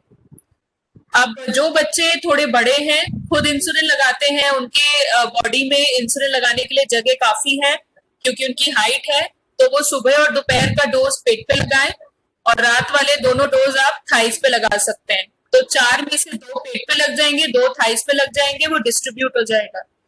आप ये भी कर सकते हैं कि 10-15 दिन आप बॉडी का लेफ्ट साइड यूज करिए और 10-15 दिन बाद बॉडी का राइट साइड यूज करिए। उससे क्या होगा, एक एरिया को 10 से 15 दिन रेस्ट मिलेगा। जिनके बच्चे बहुत ज्यादा छोटे हैं, जैसे जसप्रीत जी हैं जिनका बेबी 16 मंथ्स का है, उस केस में जब बच्चा बहुत छोटा होता है तो हमारे पास उतनी जगह नहीं होती इंसुलिन लगाने के लिए क्योंकि उसका साइज ही इतना छोटा होता है। उस केस में आप बच्चे के 3 एरियाज को यूज करिए, आप पेट भी यूज करिए, थाई भी यूज करिए और पीछे हिप भी यूज करिए छोटे बच्चे का।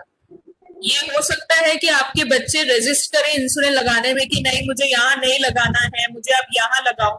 तो इंसुलिन लगाने के लिए थोड़ा सा मैं ये रिक्वेस्ट करूंगी कि एक फिक्स सिस्टम बनाइए, बच्चों की सुन के इंसुलिन मत लगाइए क्योंकि वो उसी जगह आपको इंसुलिन लगाने के लिए बार बार कहेंगे जहां अंदर लंप बन रहा होगा क्योंकि उनको उस जगह पे दर्द नहीं होगा।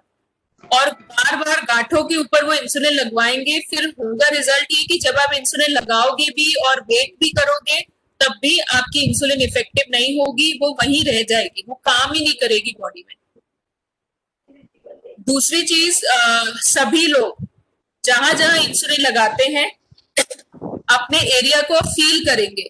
गांठों को कैसे समझना है ये मैं अब बता रही हूँ। तो जब भी आप इंसुलिन लगाते हैं, मान लीजिए मैं इंसुलिन यहाँ लगाती हूँ, तो हर 15 दिन में मैं इस एरिया को फील करूंगी। फील कैसे करूंगी कि ये मेरा एरिया है, मुझे फील करना है कि मेरे यहाँ गांठ तो नहीं बनी है, तो मैं पहले इसको दबा कर देखूंगी जिस एरिया में मैं इंसुलिन लगा रही हूँ। अगर दबाने पे मुझे कहीं हार्ड सरफेस नहीं दिखेगा, मतलब ये तो ठीक है।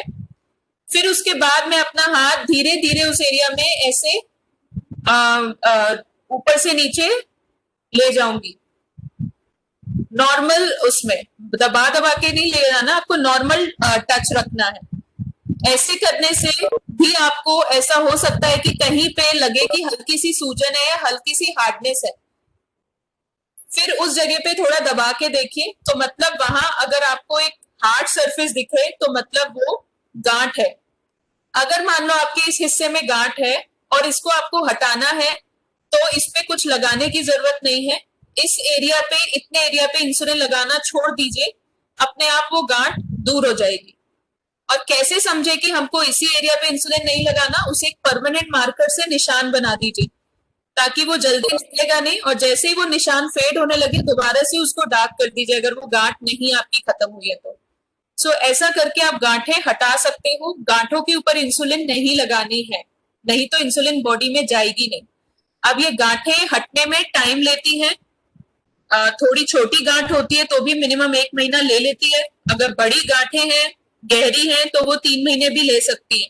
तो इसलिए उस पर मसाज करने से, उस पर बर्फ लगाने से, क्रीम लगाने से कुछ नहीं होगा, वो वैसी की वैसी लगेगी रहेगी। उस पर इंसुलिन लगाना छोड़िए, वो गांठें खत्म हो जाएंगी। फिर जब भी आप इंसुलिन, एक सेकेंड, जैसे मैम स्टमक पे बहुत टाइम से इंसुलिन लगा लगा कर अगर जैसे एक तरीके से ऐसा फील हो सकता है जैसे वो पार्ट एकदम डेड सा हो रहा है स्टमक एरिया, तो बट मुझे काफी टाइम भी हो गया वहां पर इंसुलिन छोड़े हुए, but still I don't feel कि अभी भी वो प्रॉपरली ठीक हुआ है। आप उसको फील करके देखो कि क्या एक्चुअली में हार्ड है, आपको फील हो रहा है कि वो एग्जॉस्ट तो डेफिनेटली हुआ है। और अगर आप स्टमक पे इंसुलिन लगा रहे हो तो ज्यादा एग्जॉस्टेड एरिया आपका नेवल के चारों तरफ वाला होगा, तो आप पेट में पीछे की तरफ इंसुलिन लगाना थोड़ा शुरू करो, वो एरिया भी आपका इतना एग्जॉस्ट नहीं हुआ होगा। नहीं मैम, जैसे मेरे को डॉक्टर ने भी बोला था कि अब ये काफी डेड हो गया है, तो डॉक्टर ने सजेस्ट किया था कि आप साइड चेंज कर लो। अब जैसे मैं थाइस पे लगा रही हूँ, बट मुझे अभी भी ऐसा फील हो रहा है कि जो जैसे उस टाइम पे स्टमक था, it's been more than 6 months, तो अभी भी वैसा ही है एरिया स्टमक का।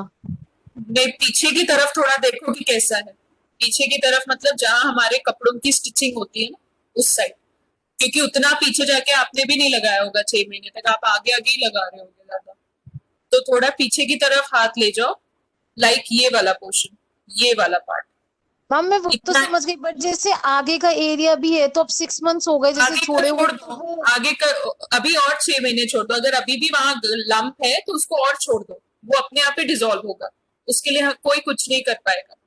सो अगर आपका ये एरिया आपको लगता है कि डेड है तो अभी इसको और टाइम दो थोड़ा सा रिकवर करने के लिए। आप पीछे वाला एरिया यूज करो, ये वाला।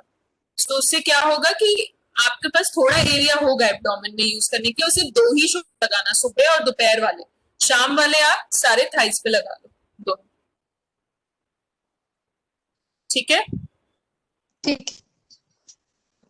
जो लोग इंसुलिन सिरिंज से लगाते हैं वो अपने वायल के कंसंट्रेशन को जरूर रीड करें। वायल का कंसंट्रेशन यहाँ ऐसे बॉटल्स में लिखा होता है। अगर आपके वायल में 40 IU per ml लिखा है तो आप उसके साथ लाल वाली सिरिंज यूज करेंगे जिसमें 40 तक की मार्किंग्स होती हैं, लाल कलर से निशान होते हैं और लाल ही ढक्कन होता है। इस सिरिंज में जब भी हम इंसुलिन भरते हैं हमें गिनती करनी होती है, 1 2 3 4 5 6 7 8 9 10, इस तरह से हम डोज फिल करते हैं। इसमें मिनिमम डोज हम 1 यूनिट फिल कर सकते हैं। सो कभी भी आप इंसुलिन अगर सिरिंज से लगाते हैं तो वायल का कंसंट्रेशन और सिरिंज का कंसंट्रेशन जरूर मैच करे, तभी इंसुलिन लगाएंगे। जो लोग ऐसा वायल यूज करते हैं जिसका कंसंट्रेशन 100 IU पर ml, अब ये जो है ये आपको फार्मेसी वाला नहीं बताता है जब भी वो इंसुलिन देते हैं। तो अगर आप सिरिंज से इंसुलिन लगाते हो तो जब भी आप दवाई की शॉप में इंसुलिन खरीदते हो उसी समय अपने इंसुलिन की डिब्बी में पढ़ लो 100 IU का वायल है या 40 IU का वायल है और आपके पास कौन सी सिरिंज है। अगर आप 40 IU वाली सिरिंज होती है आप यूज करते हो तो आप 40 वाला ही वायल खरीदो। अगर दवाई वाली शॉप में अगर वो आपको 100 IU वाला वायल दे उसी समय उनको बोल दो मुझे 40 IU वाला वायल दीजिए, क्योंकि इंसुलिन तो सेम होती है, उसका कंसंट्रेशन में बस फर्क होता है।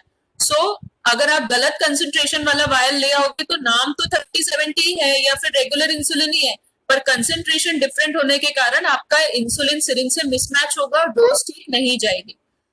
जो 100 IU वाला वायल है उसको 100 IU वाली सिरिंज ही उसके साथ यूज करते हैं। ये सिरिंज का साइज जो होता है उतना ही होता है जितना 40 IU वाली सिरिंज का होता है, बट इसमें निशान काले रंग से होते हैं और इसमें 1 ml में आप 100 यूनिट तक इंसुलिन भर सकते हो। तो इसमें मार्किंग्स में फर्क होता है, ब्लैक कलर से मार्किंग्स होती हैं और ऑरेंज कलर की कैप होती है। सिरिंज की पहचान ये है। बट इसमें फर्क क्या है, इस वायल में इस सिरिंज से जब आप इंसुलिन भरते हो तो इसमें जो गिनती होती है वो होती है 2, 4, 6, 8, 10 के फॉर्म में। तो मतलब मिनिमम डोज जो इसमें आप फिल कर सकते हो वो 2 यूनिट फिल कर सकते हो। इसमें एक छोटा निशान 2 यूनिट के बराबर होता है, तो इसलिए ये समझना बहुत जरूरी है। ये मिसमैच बहुत कॉमनली देखा जाता है। अब हम कुछ ऐसी चीजों के बारे में बात करेंगे जो कॉमनली एरर्स जो देखे जाते हैं इंसुलिन लगाते समय, जिनके कारण शुगर काफी ज्यादा फ्लक्चुएट करती है। सो सबसे पहला एरर जो हम डिस्कस करेंगे वो है इंसुलिन स्टोर करने पे जो गलतियां होती हैं, जिसके कारण इंसुलिन इनइफेक्टिव हो जाती है या फिर ठीक से काम नहीं करती है। सो उसके बारे में अभी हम समझेंगे। सो सबसे पहले तो ये ध्यान रखना है कि इंसुलिन को स्टोर करने का सही टेम्परेचर क्या है या उसको स्टोर कैसे करना चाहिए। जो आपने वीडियो में भी सुना होगा कि जो आपकी इंसुलिन पैक्ड है, जो आपने अभी एक बार भी खोली नहीं है, उसको आपने हमेशा फ्रिज में ही रखना है। फ्रिज में उसको फ्रीजर या चिल ट्रे के आसपास बिल्कुल नहीं रखेंगे। नीचे जहां सब्जियां रखते हैं वहां डब्बे में आप रखकर आप अपना बॉक्स इंसुलिन का फ्रिज में रखेंगे। ये ध्यान देना है कि उसको डोर में भी ना रखें, क्योंकि फ्रिज का डोर भी बार बार खुलता रहता है तो उससे भी थोड़ा टेम्परेचर वेरिएशन होता है और कई बार डोर में ऊपर वाला जो सेक्शन होता है वो फ्रीजर के एकदम पास रहता है, तो उससे भी बहुत फ्लक्चुएशन होता है टेम्परेचर में। आपकी इंसुलिन कभी भी जमनी नहीं चाहिए। अगर जम गई है, चाहे वो 5 मिनट में आपने उसको ठीक भी कर लोगे तब भी वो खराब ही हो जाएगी। तो जमेगी तो खराब हो जाएगी। बहुत ज्यादा टेम्परेचर फ्लक्चुएशन से भी इंसुलिन को बचाना है, इसलिए इसको बॉक्स में रखकर आप जहां वेजिटेबल्स रखते हैं वहां रखेंगे। आपने जब इंसुलिन को यूज करना शुरू कर दिया है तो आपको उसको फ्रिज में रखने की जरूरत नहीं होती है। 25 से 30 डिग्री के तापमान से अगर कम है आपके रूम का टेम्परेचर तो आप उसको रूम में ही रख सकते हैं। अब प्रॉब्लम क्या होती है, गर्मियों के समय जब हमारे रूम का टेम्परेचर 30 डिग्री से ज्यादा होता है तो गर्मियों में आप अपनी इंसुलिन को फ्रिज में ही रख सकते हैं, कोई बुराई नहीं है। सर्दियों में जब रूम का टेम्परेचर 30 डिग्री से कम होता है या सर्दियां शुरू होने से पहले या सर्दियां जस्ट खत्म होने के बाद, जब रूम का टेम्परेचर जब तक 30 डिग्री से कम है, आप आराम से अपनी इंसुलिन को रूम में स्टोर कर सकते हैं, उसमें कोई दिक्कत नहीं है।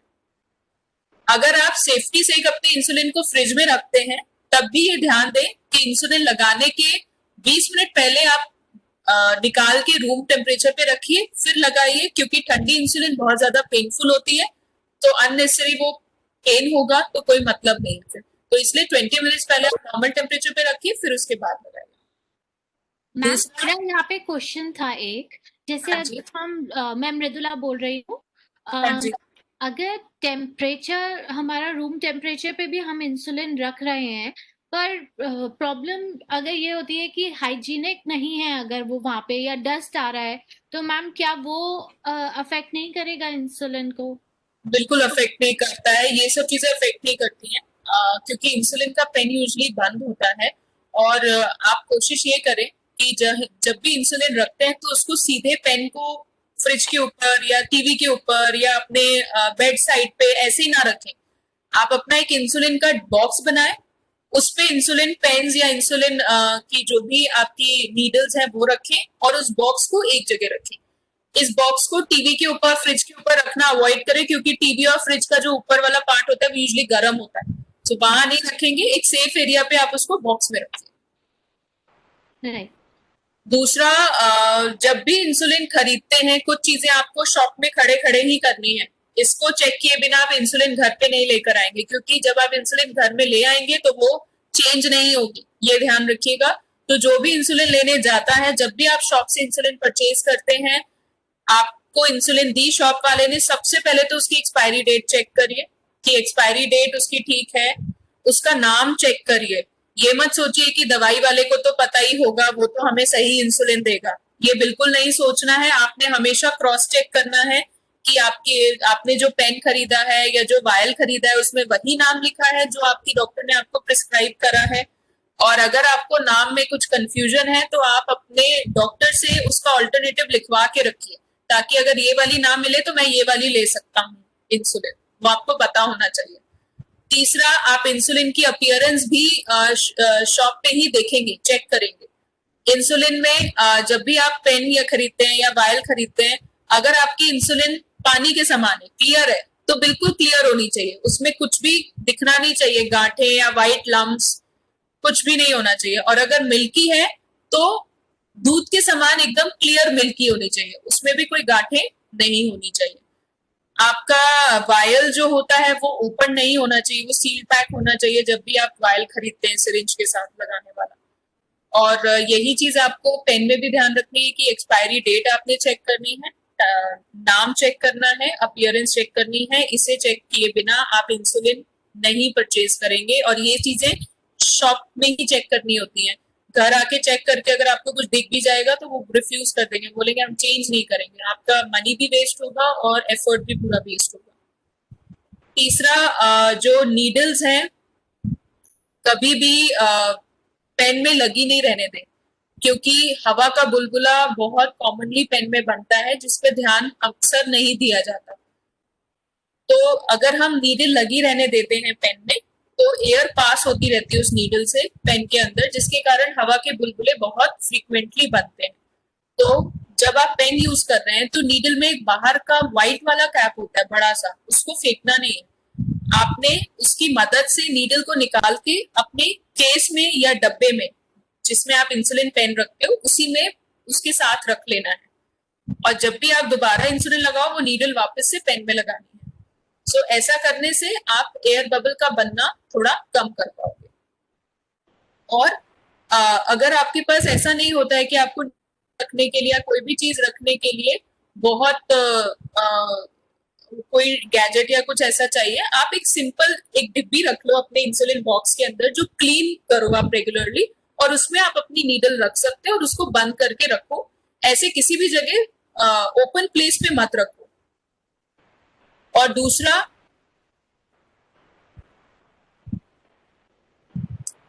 दूसरी चीज, डिवाइस सिलेक्शन भी एक बहुत कॉमन इशू है, जैसे डिस्कस किया अभी हमने। और ये यूजुअली प्रॉब्लम दो तरीके से होती है। जो लोग सिरिंज यूज करते हैं उनके केस में क्या होता है कि 40 आयु, अगर आपका 40 आयु पर ml वाला वायल है तो उसके साथ 40 यू वाली ही सिरिंज यूज करनी है। 100 आयु पर ml वाला वायल है तो 100 यू वाली सिरिंज यूज करनी है, इसका ध्यान देना है। ये भी आपको अपनी दवाई की शॉप पे ही ये काम करना है, ये भी घर आके नहीं होगा। आप जब इंसुलिन का वायल खरीदते हो, आपने एक्सपायरी डेट चेक करी, नाम चेक किया, अपीयरेंस चेक करी, साथ ही साथ ये चेक करो कि उसमें कंसंट्रेशन क्या लिखा है, 40 वाला लिखा है या 100 वाला लिखा है, और जो आप सिरिंज यूज करते हो उसी के अकॉर्डिंगली आप वो वायल परचेज करो। पेन में भी दिक्कत आती है। अब लोगों को लगेगा पेन में ऐसी क्या दिक्कत आती है, पेन में तो इंसुलिन का कंसंट्रेशन या डिवाइस गड़बड़ होने का चांस नहीं है, बट ये बहुत कॉमन प्रॉब्लम है पेन्स में भी। ये आमतौर पर तब देखी जाती है जब हम रिफिल वाला पेन यूज करते हैं या रीयूजेबल पेन यूज करते हैं। अब इसमें क्या होता है कि मान लो आप आपके पास है एक पेन रिफिल वाला है, आपको किसी डॉक्टर ने पहले कभी दिया था, आपको नहीं देख पता कि वो जिस कंपनी का है उस कंपनी की इंसुलिन कौन सी है। अब आपका जो पेन आप यूज करते हो वो खराब हो गया, आपको इंसुलिन का रिफिल डालना है, तो आपने देखा कि मेरे पास एक और पेन तो पड़ा था, किसी डॉक्टर ने दिया था, आप उसको निकालोगे और वो रिफिल जो है उसमें एडजस्ट करने की कोशिश करोगे, और वो अगर सेट हो गई तो क्या लगेगा कि अरे ये तो रिफिल इसमें सेट होगी, चलो इसी से इंसुलिन लगा देते हैं। सो ऐसा नहीं करना है। ऐसा करने से क्या दिक्कत होगी कि जो इंसुलिन का कार्ट्रिज होता है या जो रिफिल होती है उसका उसमें और कैलिब्रेशन, जो पेन का जो कैलिब्रेशन होता है उसमें गड़बड़ हो जाती है, मिसमैच हो जाता है और डोज आपकी गलत जाती है। और डोज में अब आप ये बोलोगे कि गड़बड़ होगी तो कितनी होगी, 1 या 2 यूनिट की होगी तो उससे क्या फर्क पड़ेगा, पर वो 1 या 2 यूनिट या जो 1 या 2 बूंदे भी जो होती हैं इंसुलिन की वो बहुत इंपॉर्टेंट होती हैं, और उसकी गड़बड़ होने से काफी वेरिएशन आ सकता है। इसीलिए जिस कंपनी की इंसुलिन आप यूज करते हैं आपको रिफिल वाला पेन उसी कंपनी का यूज करना है, चाहे भले ही आपकी रिफिल दूसरी कंपनी के पेन में फिट हो जाए, भले ही वो चलता रहे, पर फिर भी आप ये काम नहीं करेंगे। अगर आपकी इंसुलिन लिली की है तो पेन भी लिली का ही होना चाहिए, अगर आपकी इंसुलिन नोवो की है तो रिफिल वाला पेन भी नोवो का ही होना चाहिए। सो ये पेन और रिफिल का जो सही कॉम्बिनेशन है ये मेंटेन करना बहुत ज्यादा जरूरी है। सो आपकी इंसुलिन जिस कंपनी की होती है उसी कंपनी का रिफिल वाला पेन आप लेंगे। ये भी कई बार देखा जाता है कि कई क्लिनिक्स में जो पेन उनके पास फ्रीली अवेलेबल होते हैं वो पकड़ा देते हैं कि ये इसमें रिफिल डाल दीजिएगा, उसमें भी कई बार गलत पेन्स आ जाते हैं और गलत रिफिल्स होती हैं, और हमारे पास आके लोग बोलते हैं कि हमें तो ये डॉक्टर ने ही दिया था हमारे। सो इस चीज को आप प्लीज चेक कि रिफिल जिस कंपनी की है उसी का पेन आप रिफिल वाला यूज करें। अब आते हैं इंजेक्शन साइट्स पे। तो इंजेक्शन साइट्स में प्रॉब्लम किन किन चीजों से आती है? सबसे पहली प्रॉब्लम तो जैसे अभी लंप के बारे में हमने डिस्कशन किया कि लंप फॉर्म होना तो बहुत कॉमन है, जो आप सबने नोटिस किया होगा कि सबको कभी ना कभी लंप जरूर बना होगा। सो इसीलिए अपनी साइट्स को रोटेट जरूर करें। आप जब इंसुलिन लगाओगे आपको लगेगा पेट में इतनी तो जगह है, मुझे पेट कंफर्टेबल है, मैं क्यों थाई पे लगाऊं, जब मुझे कंफर्टेबल ही नहीं है, तो मेरा मन नहीं है थाई पे लगाने का। या फिर हो सकता है आपका बच्चा आपको, आप लगाना चाहते हो अलग अलग जगहों पे पर आपका बच्चा आपको लगाने ना दे, वो रोता हो, तो इन चीजों को थोड़ा सा साइड में रखो। अपनी चॉइसेस और प्रेफरेंस को इंसुलिन इंजेक्शन साइट के बीच में प्लीज मत लाओ, क्योंकि जब लंप बनता है तो अननेसेसरी शुगर आपकी गड़बड़ होने लगती है। कभी भी आपकी इंसुलिन लंप के ऊपर लगेगी या जहां आपकी सूजन है उसके ऊपर लगेगी तो इंसुलिन शरीर में जाएगी नहीं, शुगर बढ़ भी आएगी। और किसी दिन सेम डोज लंप के साइड में लग गए जहां गांठ नहीं है तो उसी सेम डोज से शुगर लो भी हो सकती है। आप कंफ्यूज हो जाओगे, आपको लगेगा खाना तो मैंने सेम खाया था, फिर ऐसा क्यों हो रहा है। सो ये सारी चीजें भी अफेक्ट करती हैं। अगर इंसुलिन ही ठीक तरीके से आपकी बॉडी में नहीं पहुंच पा रही है तो आपकी शुगर उस कारण से भी फ्लक्चुएट करेगी। इसलिए अपनी 15 दिन में जहां भी इंसुलिन लगाते हैं गांठें जरूर चेक करें। चेक करने का तरीका बता दिया है आपको। और अगर आप कहीं भी गांठें महसूस करते हैं, कोई भी हार्ड सरफेस या सूजन महसूस करते हैं, प्लीज उस पर एक निशान बना दो और उसके ऊपर इंसुलिन मत लगाओ। और अपनी चॉइसेस को साइड में रख के एक बार में 2 या 3 अपनी साइड्स को यूज करने की आदत बनाओ। थोड़े दिन हो सकता है आप अनकंफर्टेबल हो, पर फिर आपको आदत हो जाएगी, और जब आपको आदत होगी तो आपके लम्स नहीं बनेंगे। लम्स नहीं बनेंगे तो आपको खुद ही बेटर रिजल्ट्स मिलेंगे। दूसरा, अगर आप बाजू में इंसुलिन लगाते हो तो इधर कभी नहीं लगाना है, ये जगह नहीं है इंसुलिन लगाने की, पीछे लगाना है बाजू के। और सबकी बाजू थोड़ी पतली होती है, उसमें जगह नहीं होती इतनी ज्यादा, तो रेगुलरली बाजू को मत यूज करो। बाजू को उस टाइम पे यूज करो जब कहीं बाहर जाते हो, किसी मैरिज में गए हो, पार्टी में गए हो, कहीं बाहर खाना खाने गए हो, जहां पे पेट या थाई में लगाना थोड़ा अनकंफर्टेबल होगा, वहां बाजू में लगा लेना उस दिन। पर रेगुलर यूजेज के लिए बाजू को थोड़ा सा अवॉइड करो या कम यूज करो ताकि गांठें ना बने, क्योंकि उसमें भी एरिया बहुत कम होगा तो गांठें बहुत जल्दी बनेंगी। कई बार ये भी देखा होगा आपने कि आप इंसुलिन लगाते हो जिस जगह पे, वहां पे थोड़ा सा ब्लड आ जाता है, 1 या 2 ड्रॉप्स ब्लड की आ जाती है। सो उससे घबराना नहीं है। हमारी स्किन के नीचे बहुत फाइन कैपिलरीज होती हैं, बहुत फाइन वाली ब्लड वेसल्स होती हैं। कई बार नीडल उस पे लग जाती है तो 1 या 2 बूंद खून के आ सकते हैं, उसमें कोई टेंशन वाली बात नहीं है, उसका आपकी शुगर के फ्लक्चुएशन से कोई कनेक्शन नहीं है। सो अगर कभी ऐसा हो जाता है तो उस ब्लड को साफ कर दो, उससे कोई प्रॉब्लम नहीं होगी। और ये भी ध्यान रखना कि जहां पे इंसुलिन लगाते हो उस एरिया को रब नहीं करना है, उस एरिया को 1 मिनट के लिए भी ऐसे भी नहीं दबाना और ऐसे भी नहीं दबाना। जब आप ऐसे करोगे आपकी इंसुलिन का एक्शन गड़बड़ हो जाएगा, वो अपनी स्पीड से अलग हटके एक अलग स्पीड में काम करेगी। और इंसुलिन लगाने के बाद नहाने नहीं जाना है। ये नहीं है कि मैंने इंसुलिन लगा लिया है, अब मेरे नाश्ता करने में आधे घंटे का टाइम है तो चलो मैं इतनी देर वॉक कराता हूँ, इतनी देर में एक्सरसाइज कर लेता हूँ, इतनी देर में मैं नहा लेता हूँ। ये काम नहीं करना है। एक बार आपने इंसुलिन लगाई है तो उसके बाद आपको 30 मिनट्स वेट करना है तो चुपचाप 30 मिनट्स बैठ जाओ, वेट करो या पढ़ लो, या फिर 15 मिनट वेट करना है तो भी बैठ कर ही वेट करोगे आप। उस टाइम पे ना कोई एक्सरसाइज करोगे ना नहाओगे, ये वाले काम नहीं करने, क्योंकि उससे भी आपकी इंसुलिन की स्पीड बढ़ेगी काम करने की और हो सकता है उस कारण से आपकी शुगर कभी लो भी हो जाएगी। तीसरा मतलब नेक्स्ट जो इशू देखते हैं वो है स्किन फोल्ड। यूजुअली इंसुलिन लगाने से पहले थोड़ा सा बोलते हैं कि स्किन को उठाना है, तो उसमें कई लोगों को क्या लगता है, मान लो ये मेरी स्किन है, सो अगर उठाना होगा तो कई लोग ऐसे खींच खींच के इतना उठाते हैं। सो स्किन को उठाने का मतलब ऐसे स्किन की लेयर को खींचना नहीं है, इस तरह से नहीं खींचना है, ये पर्पस नहीं है उठाने का। सो अगर आपको इधर पे इंसुलिन लगानी है और आपको स्किन को उठाना है तो आप अंगूठा और 2 उंगलियों से ज्यादा एरिया लोगे और उसको बस हल्का सा उठाओगे, इस तरह से। बहुत लाइट होना चाहिए ये पिंच। ये पिंच इतना टाइट नहीं होना चाहिए कि बच्चे को दर्द हो रहा है और आप एकदम स्किन को खींच रहे हो, वो काम नहीं करना है। ज्यादा एरिया लेना है और हल्का सा उठाना है। तो जब भी इंसुलिन लगाते हो बैठ कर लगाओ, बैठोगे तो ये काम करना आसान हो जाएगा, अपने आप ही वो फोल्ड क्रिएट हो जाएगा, तो आपको खींचना नहीं पड़ेगा स्किन को। अगर आप खड़े होके लगाओगे तो आपको ज्यादा खींचना पड़ेगा क्योंकि वो फोल्ड क्रिएट नहीं होगा। दूसरा, आजकल नीडल लेंथ काफी छोटी भी आती है। सबसे छोटी नीडल जो पेन में आती है वो है 4 mm की। सो इसलिए आप जितने भी छोटे बच्चे हैं सब 4 mm की नीडल यूज किया करो। और पेन को या सिरिंज में जो सबसे छोटी नीडल लेंथ आती है वो 6 mm की आती है। बीडी की नीडल्स में 6 mm की नीडल लेंथ आती है, सिरिंज में भी, जो कि पेन की नीडल लेंथ के इक्वलेंट हो जाती है।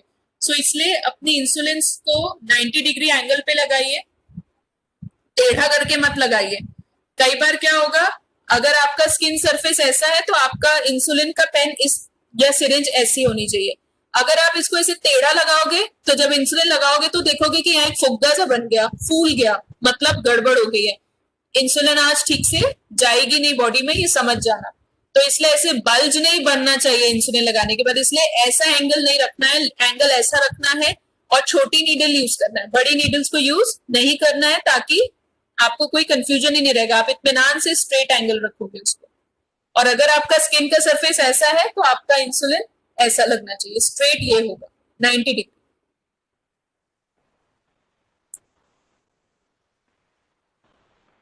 पेन को इस्तेमाल करते समय जो दूसरे एरर्स देखते हैं वो ये है कि अगर आपने डेली अपने पेन को चेक करना है इंसुलिन लगाने से पहले, अगर आप देखते हो कि आपके पेन में हवा का बुलबुला है तो जैसे प्राइम करने की टेक्निक बताई है उसको बार बार रिपीट करके उस हवा के बुलबुले को निकालना है, फिर इंसुलिन लगानी है। हवा का बुलबुले को पेन में रहने नहीं देना है, बनते रहते हैं हवा के बुलबुले, उसको कम बने इसलिए आप नीडल रिमूव करके रख सकते हो, बट रोज चेक करना है।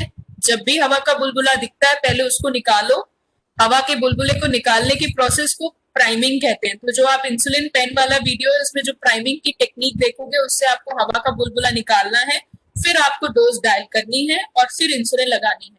उसी तरह जब भी आप नया पेन यूज करते हो तो हमेशा 2 यूनिट पहले हवा में वेस्ट करो, ये चेक करने के लिए कि आपका पेन तो ठीक से काम कर रहा है, नीडल तो ब्लॉक नहीं है, तब आप इंसुलिन लगाओ। वो भी प्राइमिंग में ही आता है। इंसुलिन की नीडल्स को आइडियली तो एक ही बार यूज करना चाहिए जो साइंटिफिक गाइडलाइंस कहती हैं, बट क्योंकि इंडिया में ये पूरा कॉस्ट जिसको डायबिटीज है उसको ही बेयर करना पड़ता है और नीडल्स काफी एक्सपेंसिव आती है, उसमें कोई करेक्शन मिलता नहीं है, तो रीयूज करने का होता है कि कई लोग रीयूज करते हैं। तो अगर आप नीडल को रीयूज कर रहे हो तो 3 बार से ज्यादा रीयूज मत करो। 3 बार से ज्यादा एक ही नीडल को बार बार यूज मत करो, कारण अगर आप 3 बार से ज्यादा यूज करोगे तो इंसुलिन लगाते समय तो आपको कुछ महसूस नहीं होगा, बट जहां पे आप इंसुलिन लगाओगे वहां पे गांठें जल्दी बनेंगी क्योंकि आपकी नीडल घिस चुकी होगी। अब वो नीडल इतनी फाइन है कि अगर घिस भी गई होगी तो आपको फील कुछ नहीं होने वाला, तो इसलिए अपनी फीलिंग से मत जाओ कि मुझे तो फील तो कुछ नहीं हो रहा, सब ठीक है तो मैं इसको बार बार यूज कर लेता हूँ। 3 बार अगर एक नीडल को यूज कर दिया है तो बस उसके बाद उसको हटा दो, उसको मत यूज करो। और जिस जगह लगाते हो वहां पे मसाज नहीं करना है। ये भी ध्यान रखना है कि जब भी आप पेन यूज करते हो तो पेन का प्लंजर ऐसे दबाना है, उसको इस तरह से रोल नहीं करना है। रोल करोगे तो इंसुलिन जाएगी नहीं बॉडी में। पकड़ो और दबाओ, एक ही बार में दबाओ, धीरे धीरे मत दबाओ उसको, क्योंकि वो वापस घूम के तो 0 पे ही जाएगा और वहीं जाके रुकेगा। तो जितनी डोज सेट करी है उतनी बॉडी में जाएगी, उससे ज्यादा जा ही नहीं सकती। तो जो भी आपने सेट किया उसको एक ही बार में दबा के पुश करो। अगर आप देखते हो कि आप दबा रहे हो पर आपका पेन अटक रहा है, वो ठीक से दब नहीं रहा है, मतलब या तो आपका नीडल ब्लॉक है या फिर आपके पेन में कुछ प्रॉब्लम है, तो नीडल चेंज करके देखो। अगर चेंज करने के बाद भी आप देख रहे हो कि दबा रहे हो पर वो अटक रहा है, तो मतलब आपका पेन खराब है, उसको चेंज करना पड़ेगा।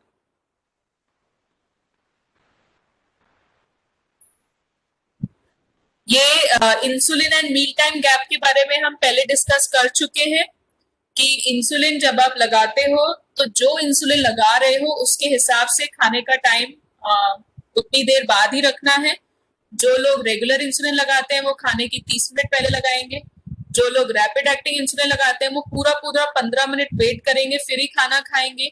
और जब लॉन्ग एक्टिंग इंसुलिन हम लगा रहे हैं तो उसको एक फिक्स टाइम पे लगाएंगे, उसका आपका रैपिड एक्टिंग इंसुलिन से या खाने के टाइम वाली इंसुलिन से कोई कनेक्शन नहीं है, इसलिए उसके हिसाब से उसका टाइम नहीं सेट करना है। आपने जो एक फिक्स टाइम सेट किया है डेली उसी टाइम पे लगाएंगे। आपका खाना थोड़ा आगे पीछे हो सकता है, लॉन्ग एक्टिंग इंसुलिन का टाइम आपको फिक्स रखना है। ठीक है, चलो आप ओपन टू क्वेश्चंस। अब क्वेश्चंस रह गए थे। मैम मुझे ये जानना था, मैं 31 इयर्स की हूँ और मैं जॉब करती हूँ गुड़गांव में, मैं पीतमपुरा रहती हूँ।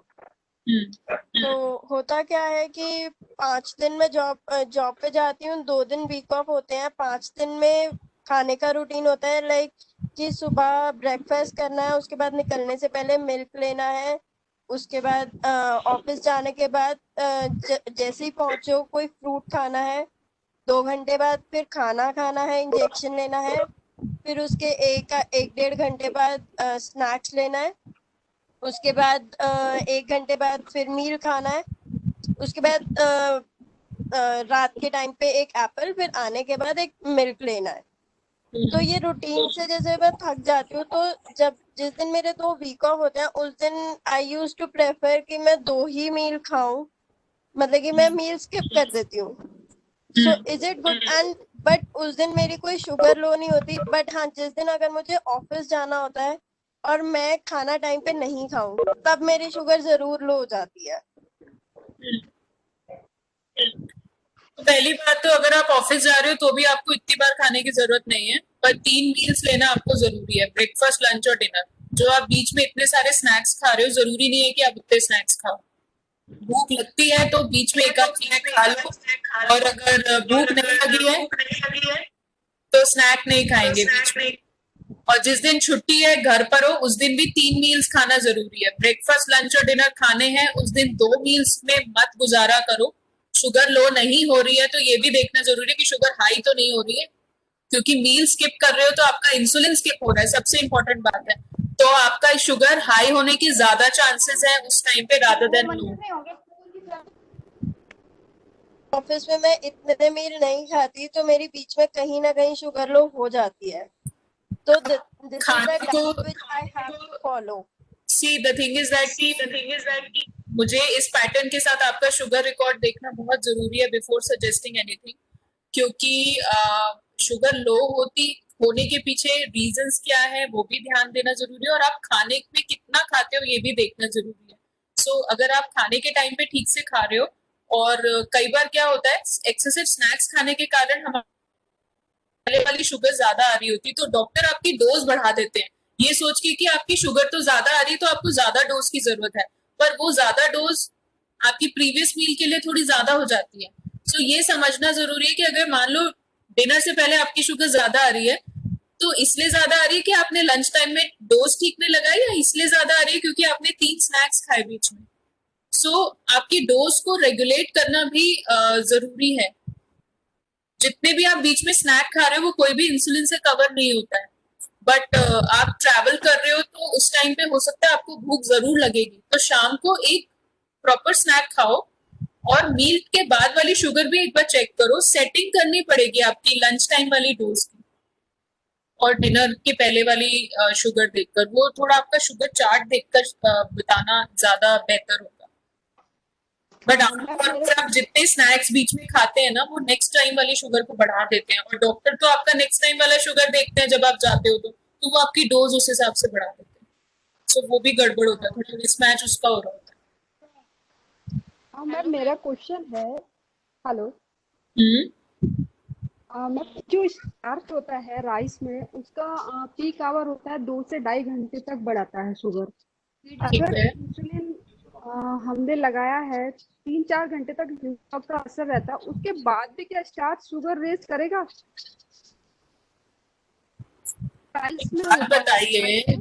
एक बात बताइए, हम जब खाना खाते हैं तो हम खाने में तो सब चीजें खाते हैं, सिर्फ स्टार्च तो खाते नहीं है। तो उसमें जो स्टार्च होता है क्या होता है ना, स्टार्च 2-2.5 घंटे में यूज होता है, पर स्टार्च की मात्रा का भी हिसाब रखना होता है कि जितना आप ले रहे हो क्या उसके हिसाब से हमने प्रॉपर अमाउंट में इंसुलिन ली।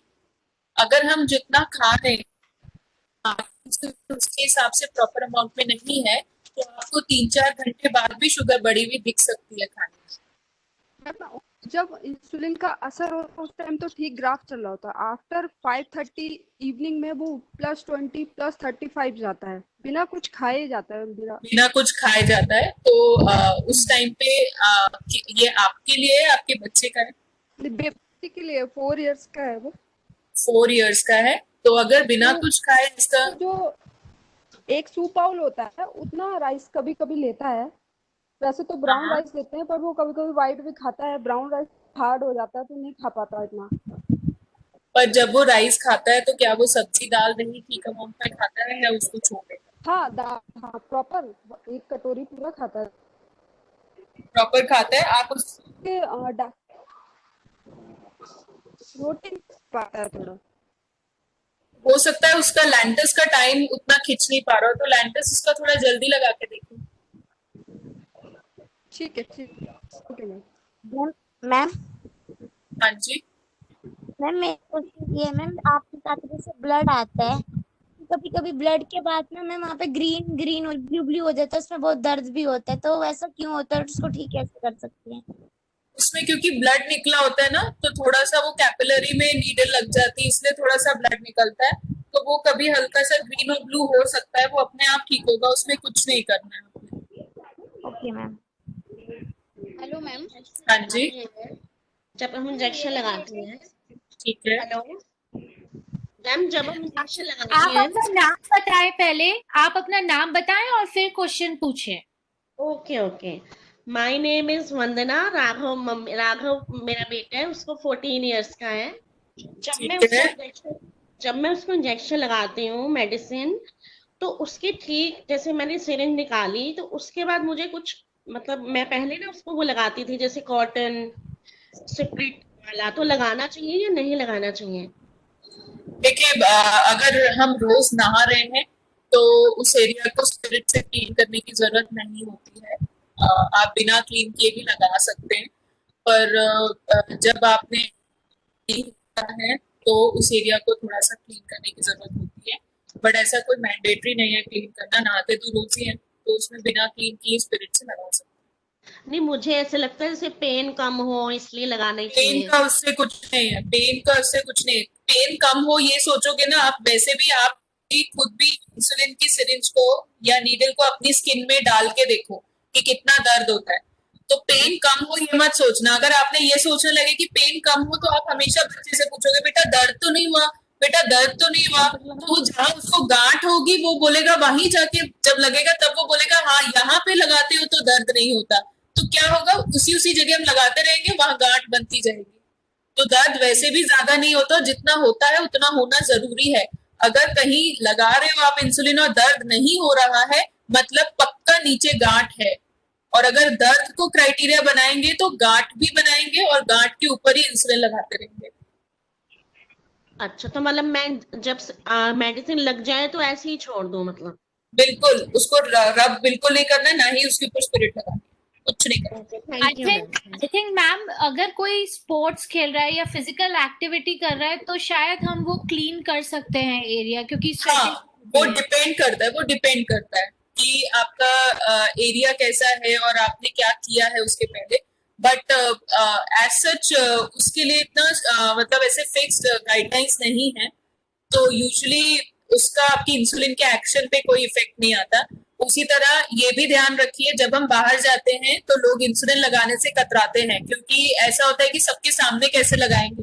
तो जब आप बाथरूम में जाके इंसुलिन लगाते हैं तो भी कुछ जर्म्स नहीं जाते आपकी बॉडी में। तो आपको जहां आप पब्लिकली इंसुलिन नहीं लगा सकते, वहां जो वॉशरूम होगा वहां जाके इंसुलिन लगाइए, इंसुलिन को मिस मत करिए।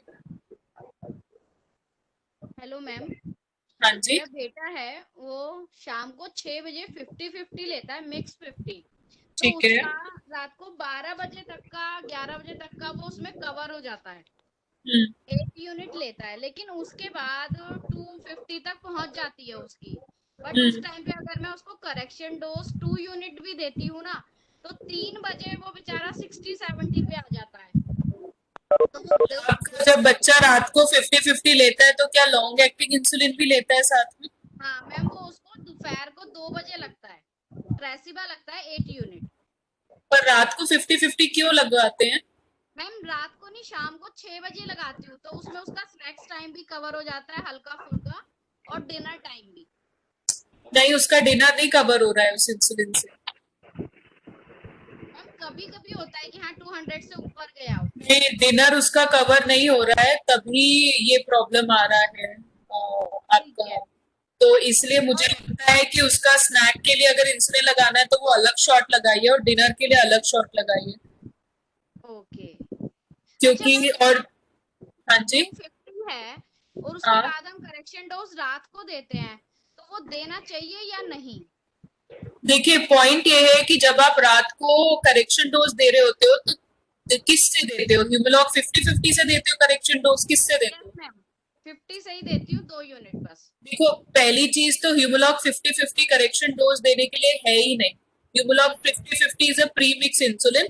इसको कभी यूज किया जाता है मील और स्नैक को कवर करने के लिए, कई बार इसको सुबह यूज किया जाता है टिफिन को कवर करने के लिए। 2 टाइम चल रहा है, मॉर्निंग में 11 बजे और बट आपके बेटे की ना सेटिंग नहीं हो पा रही है। उससे बेटर है आप उसको 3 टाइम नॉर्मल ह्यूमलॉग लगाओ और 2:30 बजे प्लीज ह्यूमलॉग 50-50 से करेक्शन मत देना। उसकी बॉडी में 3 इंसुलिन एक्टिव हो जाती है और वो ओवरलैप हो जाती है, जो उसकी लाइफ के लिए बहुत रिस्की है।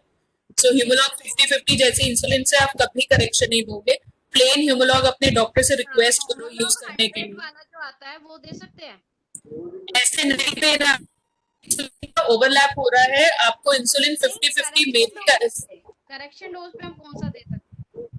मुझे लगता है आपका 50-50 चेंज करके ह्यूमलॉग प्लेन पे आना चाहिए, ये सेटिंग बैठ नहीं रही है क्योंकि उसका मील नहीं कवर हो पा रहा है। रात वाला खाना स्नैक तो कवर हो जाता है उसका इंसुलिन से, पर उसका खाना ठीक से कवर नहीं होता, जिसके कारण 2:30 बजे शुगर ज्यादा जाती है। ठीक है, ओके, थैंक यू मैम। हाँ जी।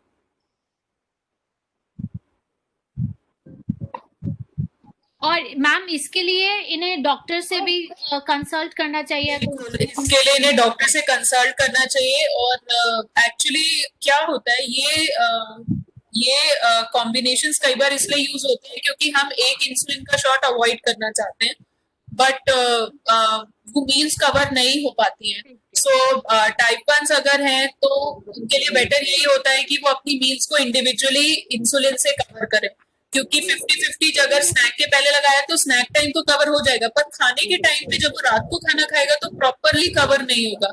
ऐसा भी हो सकता है कि कभी नॉर्मल शुगर दिखे पर कभी हाई शुगर दिखे। हाँ, कभी कभी होता है मेरे साथ ये। हाँ, तो इसलिए वो थोड़ा सा इंसुलिन का सेटिंग करना पड़ेगा। और 50-50 भी आपका पूरा 12 घंटे काम करता है, तो जब आप कोई भी करेक्शन होगे ना 2:30 बजे जाके 8 यूनिट दी जाती है शाम को। हाँ, तो 2:30 बजे जब आप लोगे करेक्शन तो 3 इंसुलिन एक्टिव हो जाएंगे आपकी बॉडी में, तो शुगर लो होगा ही होगा। Thank you ma'am. Hello ma'am. हाँ जी। मैडम मैं ध्रुव का फादर बोल रहा हूँ। ध्रुव 9 साल का है।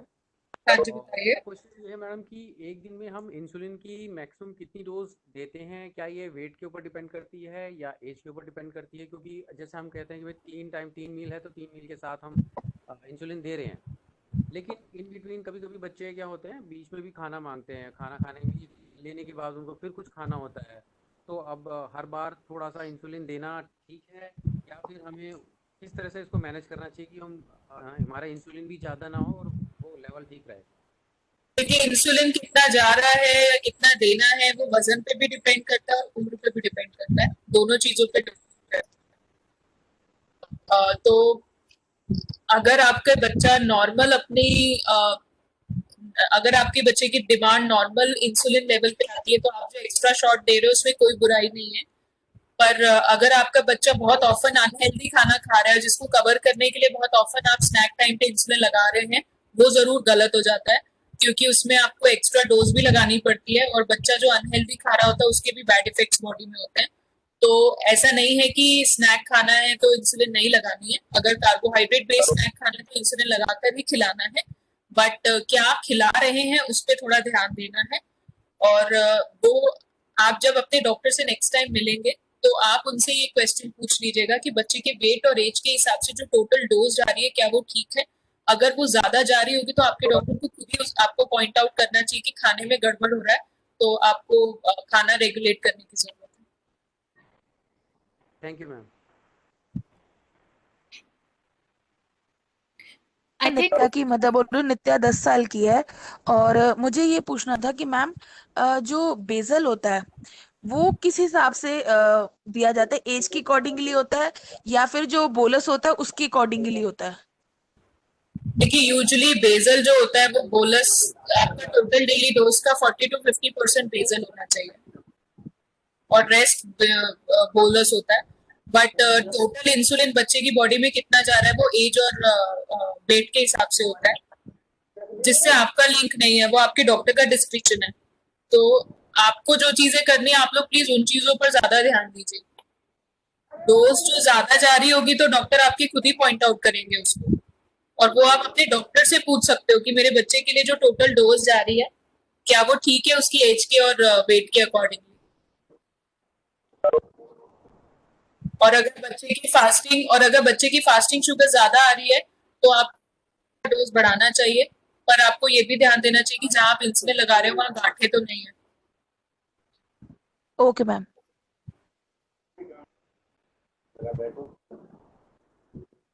So any other question?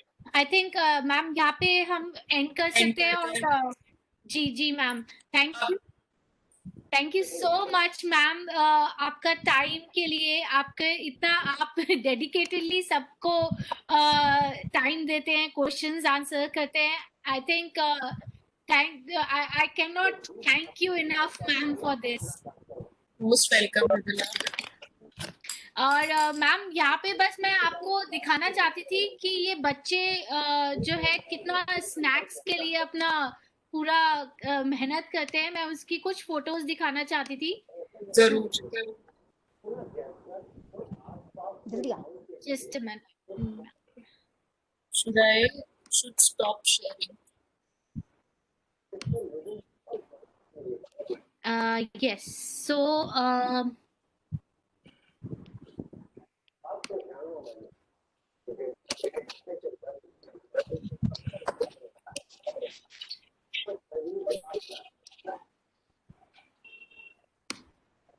I hope आप सब देख पा रहे हैं। Yes ma'am. मेरी स्क्रीन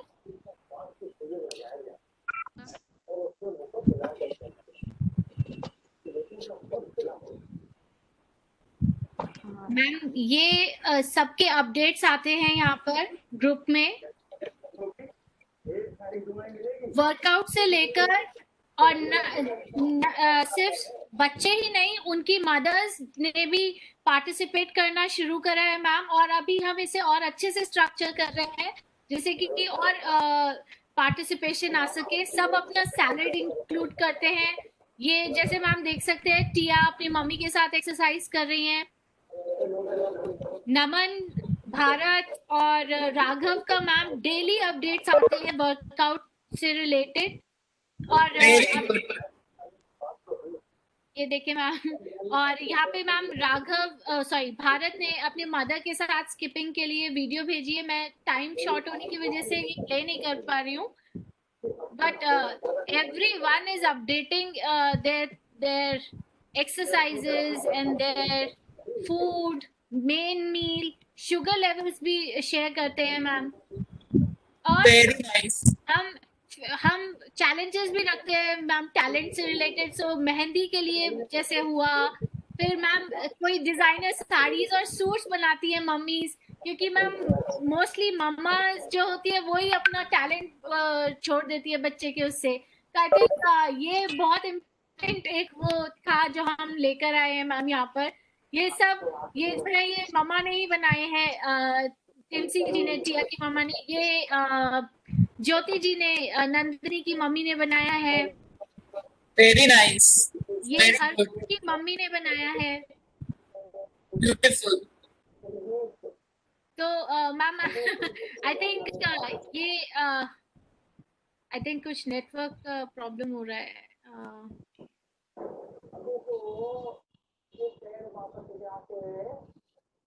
तो